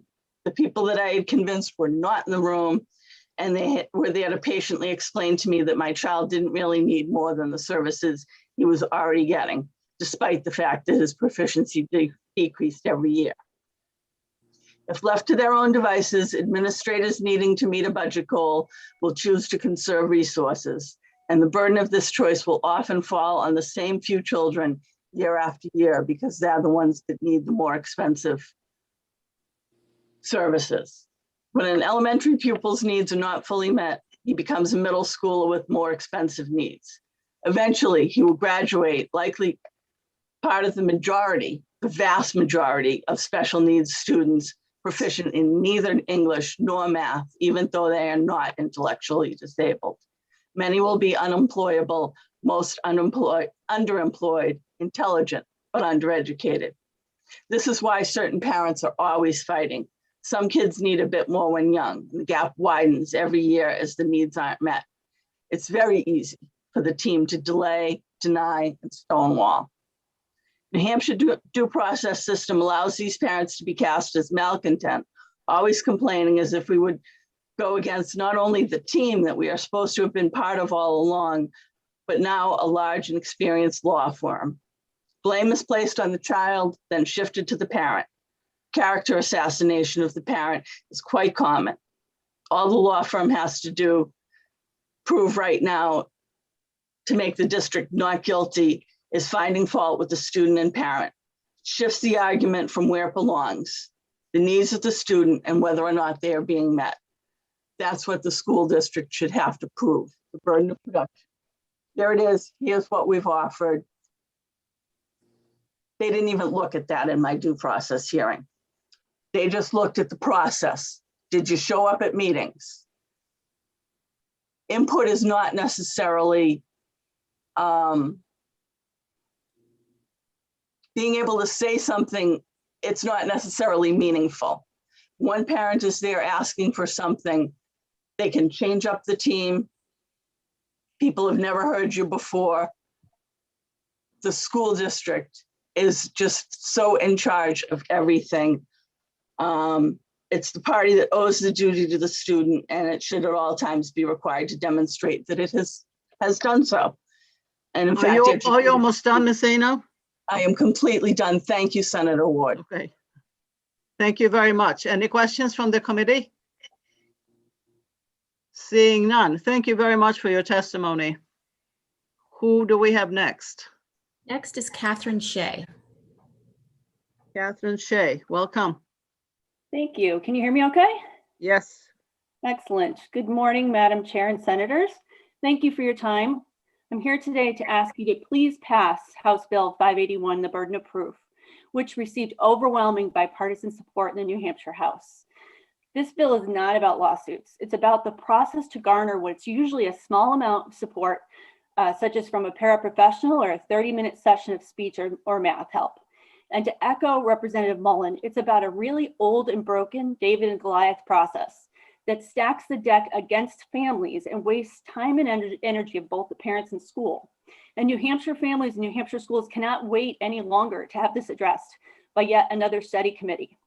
In my family with 4 children, we have the tale of 2 children, both autistic. One who received a small amount of support needed, some paraprofessional support and OT, and the other who for no reason was consistently denied and is now living with a more serious condition, having been held back 2 grades. He had the same set of needs, but like many of the 36,000 New Hampshire families with an IEP, which notably that number has grown since the number that was previously referenced, we try to get some little bit of support, but we can't get anywhere. Again, these are inefficient, never-ending debates, often arbitrary decisions over small amounts of support. They consume more money and time than just providing the service to the child. Our family has been badly damaged by this strain, and we struggle like many, and we now have to pay out of pocket for something we already paid for. Ironically, our tax dollars also fund school attorneys like Drummond Wilson to fight against us. We don't have veto power. We have no power. We will get nothing for not signing that IEP. Educational hearings should not be treated like divorce hearings, adversarial, and no one wins. It's a huge waste of time and energy, and the teachers and administration agree that this needs to change and become more collaborative. Contrary to Ms. Wilson's School Board Association testimony also heard by the House, there are already many safeguards built in for schools, such as under IDEA. Schools only have to consider medical diagnoses, they don't just accept them. And coupled with the way this law is written now, leaves typically financially stretched and life-burdened families with even more hardship. I speak not just for me, but for many teachers and administrators who can't say a word, but know things need to change. If you can't get anywhere with an IEP team, which is usually a 10-to-1 situation, then you're told you can file for mediation or due process, both requiring expensive legal representation. If you're fortunate enough to get here, you then hit the brick wall and you've lost before you start. Because of the burden of proof, families have no chance. They just do not realize this until too far into the process. So flipping the burden of proof makes sense to address an already overstretched educational system and struggles of New Hampshire families. We need to encourage a more collaborative process. These supports are very basic and relate to providing a free and appropriate education justified by legitimate medical diagnoses and documentation, way more than would be required by court of law. And because of the burden of proof, it's never enough. This is no different than denying a wheelchair or adaptive support. And what is worse, it's that it destroys families and destroys any hope that they have for their children in the process. So please help our kids in schools come together in a better way. And please do it now. Do not send this for more study. Please let our families and schools work out a better process. We don't need to invest this kind of time and money to fight over whether a child needs basic supports and services. Please do the right thing for New Hampshire families and approve this bill. And I'm happy to take any questions that you may have. Thank you. Thank you very much, Catherine. Do we have any questions from the committee members? I don't see any. Thank you very much for your testimony. Thank you all. Sonia? Next, we have Jane Bergeron Bolio. Okay. Jane, welcome. Thank you very much. Good morning, Madam Chair and committee members. My name is Jane Bergeron Beaulieu. I'm the Executive Director of the New Hampshire Association of Special Ed Administrators, representing over 150 leaders of special education from around the state. I will keep my comments brief. I want to just support the legal aspects that Jerry Zelen had brought forward to you. I am testifying on behalf of our members in opposition of the bill, but want to represent our members' viewpoints regarding this bill. First of all, our members want to say that we recognize and value the importance of partnerships with families and realize that positive relationships are critical to the development and success of the individual programs that are designed for children and youth with disabilities. You've heard today from many folks that there are multiple ways in New Hampshire, many processes, pathways, and supports for resolving conflicts. And in New Hampshire, our school districts and our parents access those on a regular basis.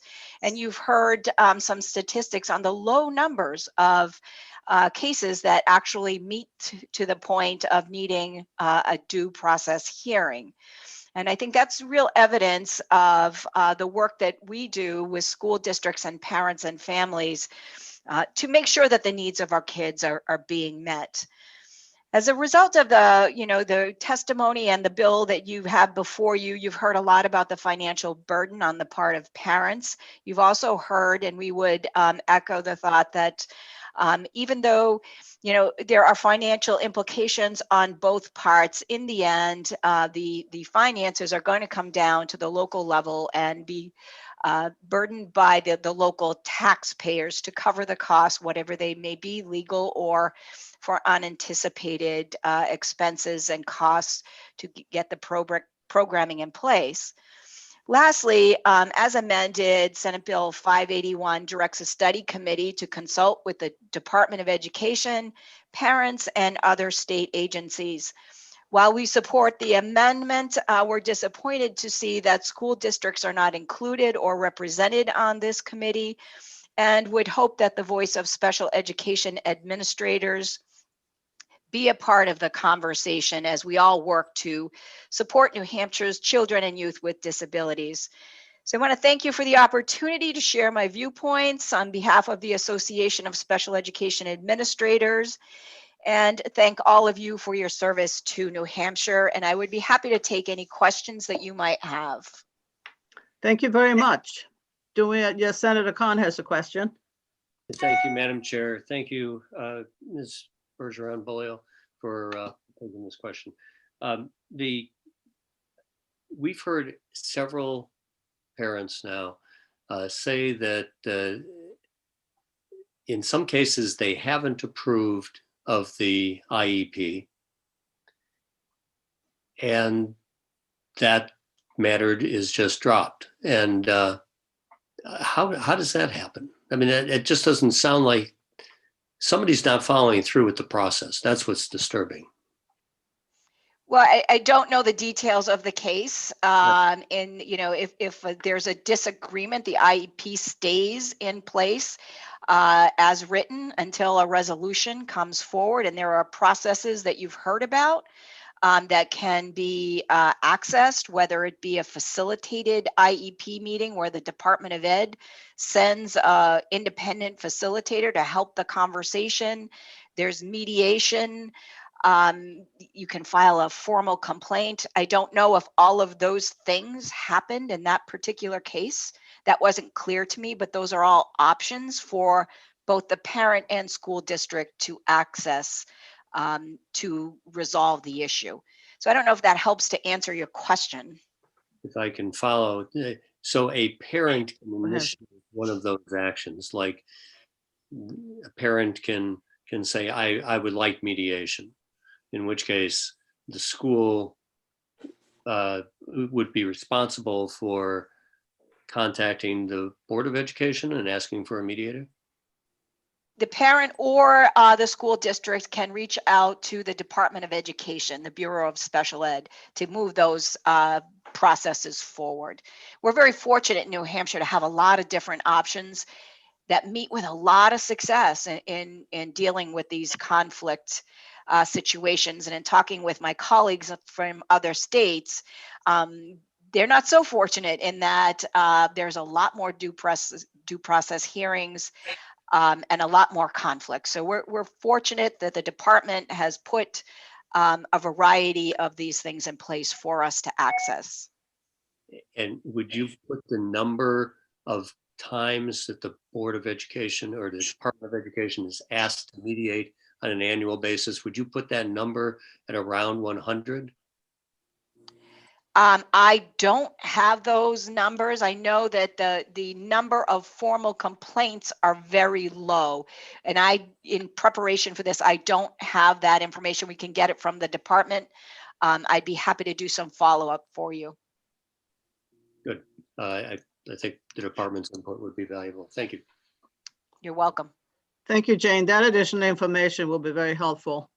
Certainly, we'll get that for you. Great. Any other questions from committee members?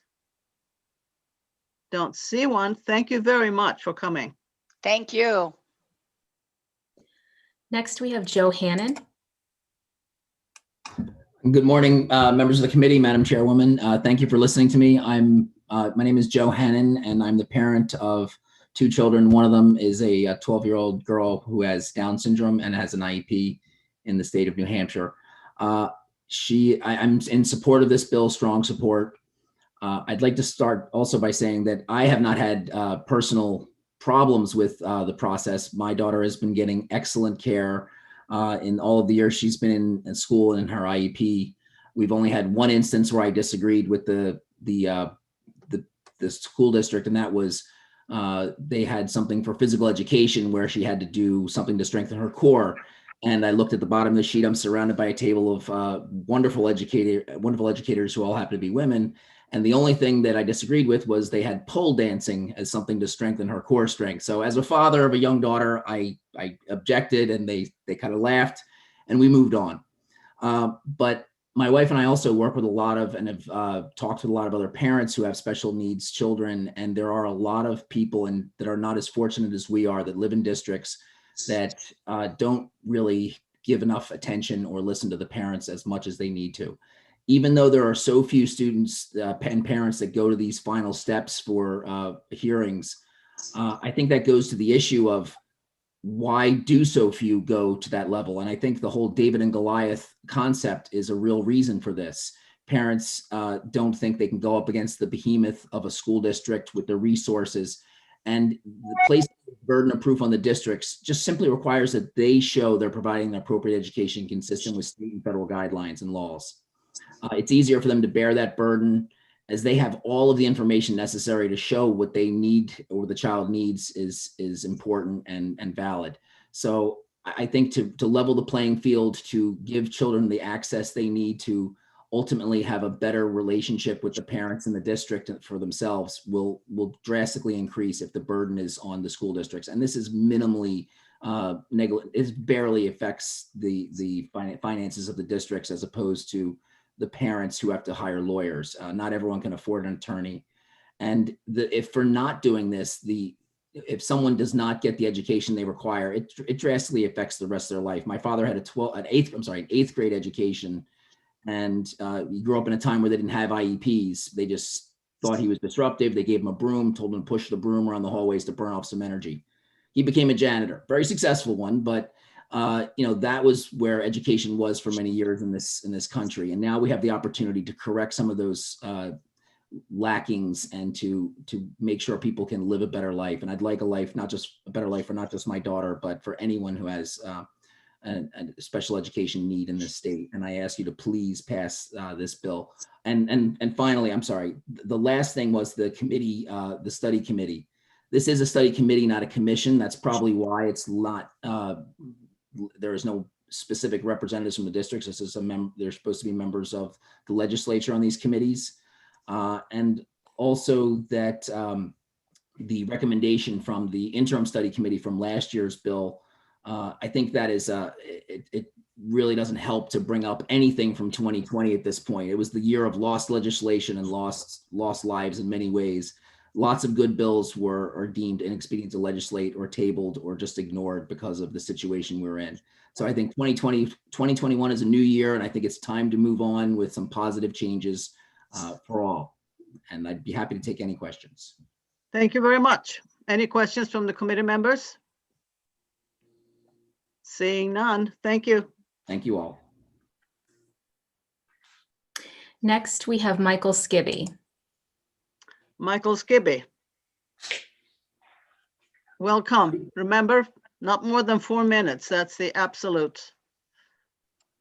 Thank you, Madam Chair. Mike Skibby from the Disability Rights Center. Thank you for taking my testimony. I just want to speak briefly in support of House Bill 581 and try not to plow any ground that's already been filled.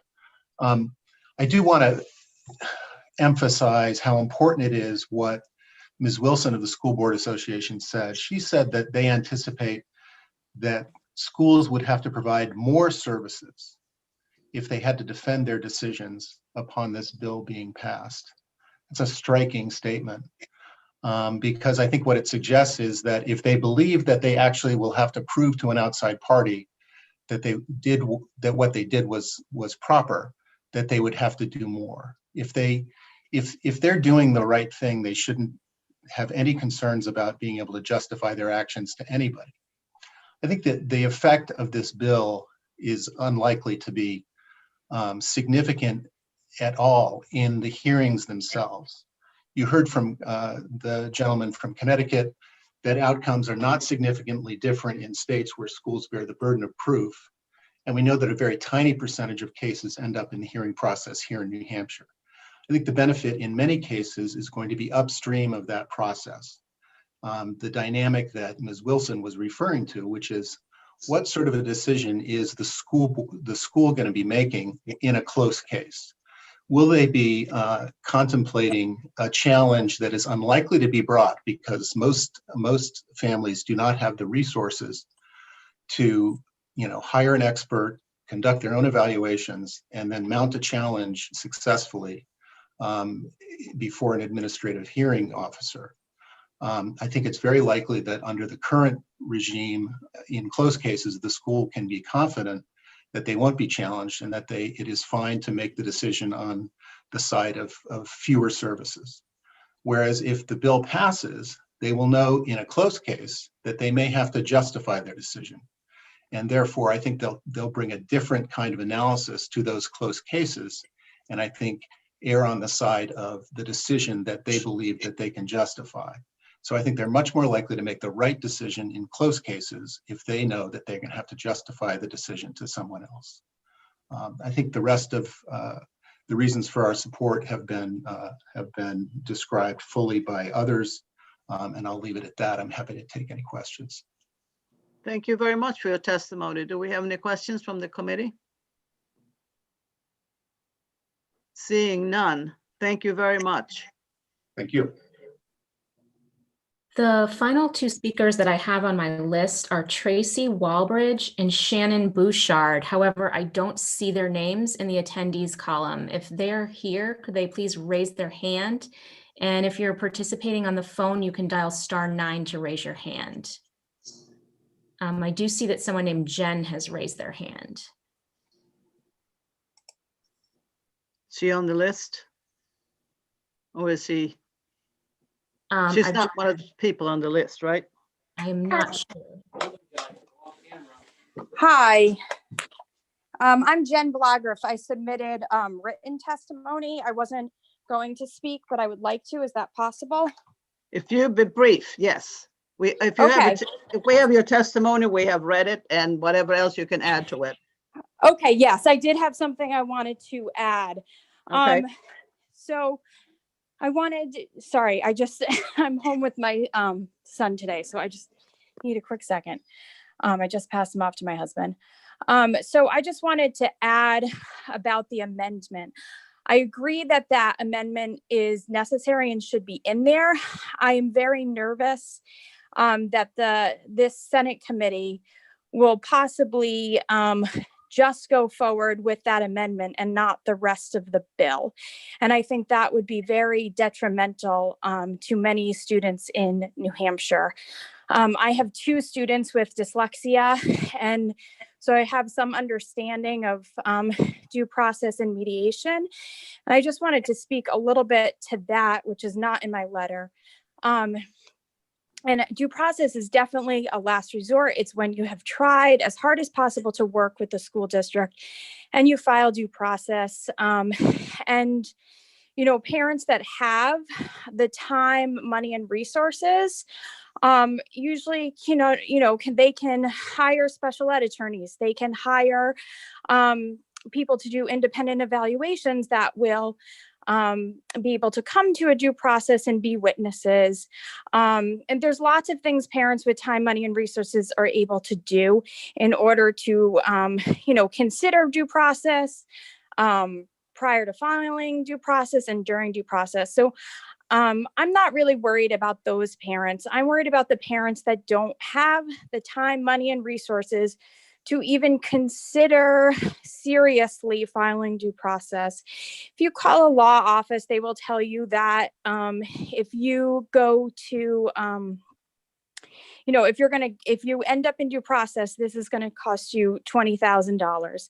If you're able to settle at mediation, you're looking at $6,000. And those are just law firm costs for parents. You also have to pay for independent evaluations, and lots of other things. It's just a lot of time, money, and resources again. So anyway, I think this is something that needs to be passed. And if it does pass, I agree with the previous speaker that this is going to be an upstream thing, and it's going to help prevent problems. If the school districts know that they will have to prove, that their programs are appropriate and their placements are appropriate, then I think that they may look at some decisions differently and prevent parents from having to even think about this. So do you have any questions? No, we have your letter. Okay, so, thank you. Yeah. Any questions from the committee members? Seeing none. Okay, thank you. Thank you very much. Okay. Madam Chair, the only hand raised right now is Gerald Zellen, who has already spoken once. If you can say something in 30 seconds, that would be great. And after that, we need to close the hearing. Thank you. I just wanted to respond to 2 points that were made after I was done speaking. First is the constant repetition that parents don't have access to all the records the school district has. And that is absolutely false because under FERPA, a federal statute, parents have an absolute right to all the records the child has on their student, and they can seek those records at any time they wish, regardless of whether there's a hearing pending. The second point I wanted to respond to was that, well, a school district doesn't have to explain its position until the hearing. And that's also incorrect. First of all, the IDEA requires that every IEP team, when making a decision, give a written prior notice explaining the decision and the basis for it. And the US Supreme Court has said, even with the current situation with the burden of persuasion, that in order to prevail, a school district must, at the hearing, present, quote, cogent, unquote, explanations justifying its decision. And that's the US Supreme Court's decision in the Andrew F. case. So the allusion during testimony today that the district can hold the cards close to its chest and then spring the information on the parents suddenly by surprise at the hearing is absolutely false. Thank you. Thank you for the clarification.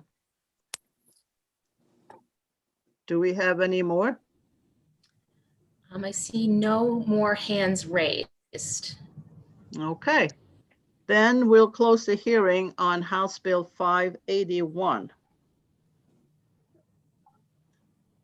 And the next bill is House Bill 152.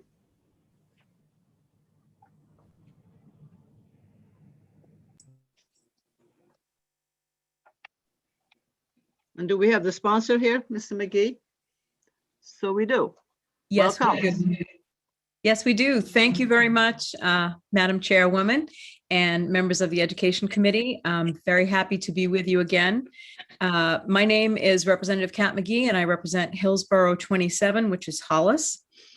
And I come to you today to speak on a very simple bill that passed on our side of the House with a unanimous vote. And I'll just read this testimony. It's very simple. As you're no doubt aware, the cost of a cooperative school district is divided among the participating towns by apportionment formula. Under the current law, once a formula has been adopted, it can be revisited or reviewed after 5 years, but no sooner. If the voters in a cooperative school district opt to change the formula, then it stays in force for the next 5 years.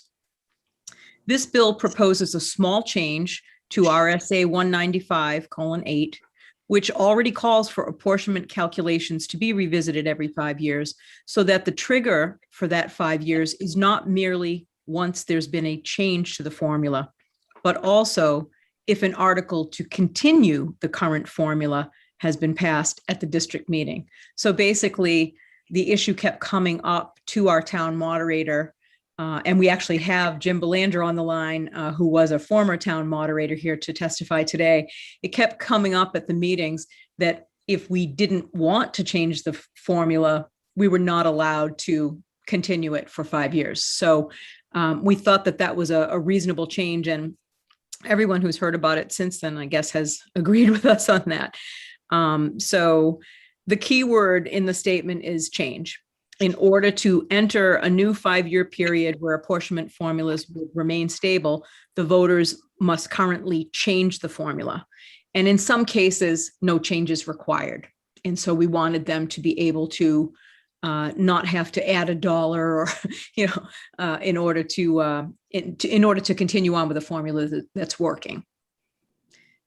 So that's basically it in a nutshell. And one of the, in the majority report that was printed in the House calendar, or the House record, the chairwoman of the committee that heard the bill, Representative, can't think of her name now. Let's see if I can pull this up. Representative Shaw, Barbara Shaw for Education, basically said the bill is a simple change to existing law that will enable cooperative school districts to pass an article of agreement to continue the current 5-year cooperative contract without change in order to provide continuity. So that's how it was viewed on our side of the wall. And so I would ask you to support HB 152 so that we can make this simple change that I think all communities that have apportionment formulas that they have to deal with would appreciate. Thank you. Thank you very much. Do we have any questions from committee members? Senator Khan? Thank you, Madam Chair. Thank you, Representative McGee, for your testimony. Wanted to just check if a town had a warrant article that was decided in 2018, what would be the first year that that town could consider that distribution formula? It would be 5 years hence. That's my understanding. But when the question came up for consideration, if there was no change currently, they wouldn't be able to initiate the next 5 years. That's what your bill is doing different from previous bills, right? Yes. So I guess what I'm just trying to assess is, should we expect that for warrant articles in 2022, that a bunch of towns who are satisfied with their current distribution will put a warrant article there so that they can make sure that for the next 5 years, there can't be any change? I think the intent is to provide an option that helps us avoid the sometimes very contentious and difficult discussions that happen around the formula. If the majority of people at the district meeting feel that no change is needed, then we're able to re-up that 5 years from that point without having to make a change in the formula. And I know that former Representative Belanger, who was the head of municipal government, the chair of municipal government, is on the line hoping to speak to this, and that it really was the moderators who asked me to put this bill in. So he might be able to answer it better for you in terms of what it's like on the mechanics of running it in the meeting and what they had to put up with that they thought this would solve. Thank you. Okay. Welcome. And any other questions? Thank you very much, Kat McGee. Thank you. Do we have Mr. Belanger here? We do. Welcome, Okay. Jim. Hello. Took a little while, didn't it? Yeah. I'm not sure that I miss it, but I do. And I try to keep in touch. My name is Jim Belanger. I was, for 9 years, the state representative from the district of Hillsborough 27, town of Hollis. I've been a town moderator, school moderator, cooperative district moderator for 40 years. And I was the chair of the Municipal and County Government Committee, just so you know that I'm not some kook coming out of nowhere. I've been on the planning board, the school boards of the co-op and the town school committees. The problem here is the time required to prepare to either prove that you need a change or prove that you don't need a change. And it involves more than one community, more than one town. So getting committees together from, in our case, Hollis and Brookline, to meet and to coordinate the apportionment, figure it all out and so on, having public hearings, having it brought up at a town school meeting, an annual school meeting, discussed. There's always a motion to keep the polls open at least an hour so that people that are not at the meeting can come in from the other towns and vote and then go back home again.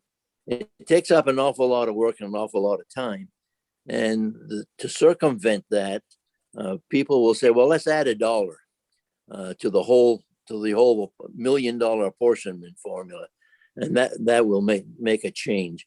So to me, it's a no-brainer to say, look, we brought it up, we discussed it, we presented it, we had a public hearing, we're not going to change it. It's working fine. So let's look at it again in 5 years. Now, I believe when Senator Khan asked a question, it brought something to my mind. What if there's no warrant article? I think it's unwritten, but I think it has to come up every 5 years, whether you made a change or not. I can't see the district or the cooperative school district going 5 years and then deciding, gee, we don't need a change. I think it has to be brought up every 5 years to the communities. And then they would vote on either leaving it the same or changing it. And if they leave it the same, then it should be the same. And they should understand it's going to be the same for 5 years. That's all I have to say. I believe everything else has been said. Okay. Any questions from the committee members? Senator Khan. Thank you. And thank you, Honorable Representative Belanger. I know how steadfastly you've worked towards this. I'm sorry I didn't look at Statute 195 in advance of this. Does it say that school districts they don't need to bring this up every 5 years, right? It doesn't specifically say that, but once you asked the question, I looked at it. It doesn't say that, but it's kind of unwritten. If you can't consider it until 5 years from now, and you talked about in 2018, when it would be coming up again, it would be 2023, 5 years from now. Although the statute doesn't say it must come up every 5 years, I think it's unsaid. It has to. So if I can follow up, Madam Chair. Follow up. Your interpretation of the bill is that there's a look back period. So if it's happened 3 years prior, it's 5 years from that date that the next opportunity for moving forward with a apportionment discussion would be 5 years from that date. Yes, that is my interpretation, that the work required to bring this up and to study it and all that, that's why the 5 years was set up initially, in my opinion. So bringing it up every year is ridiculous. Yeah, I think this bill gets it right. Yeah. Thanks for your testimony again. Well, if I hadn't had a stroke, I'd still be with you. Thank you very much for your testimony. Any other questions from the committee? Thank you. Thank you very much, Senator. Thank you. Who else do we have? Madam Chair, that is all that I had signed up to speak on this particular bill, but I did want to mention to you, one of the names who I called on the last bill, Tracy Walbridge, she is actually on the phone. I wonder if, would it be okay to give her the opportunity to speak now, even though she wanted to speak to the last bill? Yeah, could we wait 30 seconds, maybe close the hearing on this one if we're done with 152? Absolutely. Okay. You said there are no more people speaking on 152. Unless if there's anyone that wanted to speak to this bill, please raise your hand now. Okay, great. Let's close the hearing on House Bill 152. And let's bring in Tracy Walbridge for 581, right? Yes. And could you limit your testimony to 4 minutes, please? Tracy, you may need to dial *6 to unmute yourself. There you go. Hi. Thank you very much. I just wanted to not reiterate what everybody else had kind of said and recycle it, but I just want to let you know that IEP teams are not functioning the way that they need to be in regards to the impact of law firms being involved. And I think that that's a part that's really not being addressed. Jerry Zellin had mentioned that underneath FERPA, that families have access to many things, and underneath IDA, families have access to many things. And that's not the case. I think the other part that's really missing that's not being mentioned is the student outcomes with all of this malicious compliance that's happening through the school districts that are not having functioning IEP teams. That student outcomes is very low with proficiency rates, with all of outcomes long-term. And those are some parts that I think that are missing on this bill, or missing in general. So I'll just keep it that short to let everybody know. But again, it's very important, and I hope that you guys will support the bill. Thank you. Thank you very much. Do we have any questions for Tracy? Okay. Thank you. Thank you. Well, that finishes the bills for today. And I like to close the public hearing on these 4 House bills. Do I have a motion? Senator Prentice in the second. Hennessy. Okay, take a roll call. Senator Ricciardi? Yes. Senator Hennessy? Yes. Senator Khan? Yes. Senator Prentice? Yes. And the chair says yes. So the public hearing is closed. Do you have the inclination to go into executive for one short bill that I think we can take care of today? Senator Prentice goes motions. Yep. Do I have a second? Hennessy? Senator Khan, Sorry. to go into executive session. Yes. Senator Prentice? Yes. Senator Hennessy? Yes. Senator Ricciardi? Yes. And Senator Ward says yes. I think we can take up House Bill 500. That's the reducing school food waste. I move ought to pass on HB 500, Madam Chair. I have a motion of ought to pass and seconded by Senator Prentice. So we have a discussion. I want to thank the sponsors for bringing this forward. I know that we've all probably seen waste in different areas. Either Senator Khan saw it in the university system or in the elementary school system with my kids. And I think this is a great way to help hungry kids out. Yeah, I agree. I can't see throwing food out at the end of the day just because you haven't served all of it. It's a great use for it. I just add for our discussion's sake that anybody who's hesitant on this, there are composting programs as well, not as beneficial to the public. I'm not trying to debate that. Just trying to say that there are alternatives to a waste stream. And I think, any institution that is producing food needs to consider their best alternative. And if they've got the freezer space and the capability to package, what a great program this is. So. Yeah, great. Any other discussion? Are you ready to vote ought to pass on this bill? Senator Khan? Yes. Senator Prentice? Yes. Senator Hennessy? Yes. Senator Ricciardi? Yes. And Senator Ward says yes. That's 5-0. Madam Chair, I move consent. I'm happy to take it out. Hennessy moves consent. And Senator Prentice seconds. Senator Ricciardi? Yes. Consent. Senator Khan? Yes. Senator Prentice? Yes. Senator Hennessy? Yes. And the chair votes yes, so that's 5-0. And Senator Hennessy is taking it out. Right? Yes.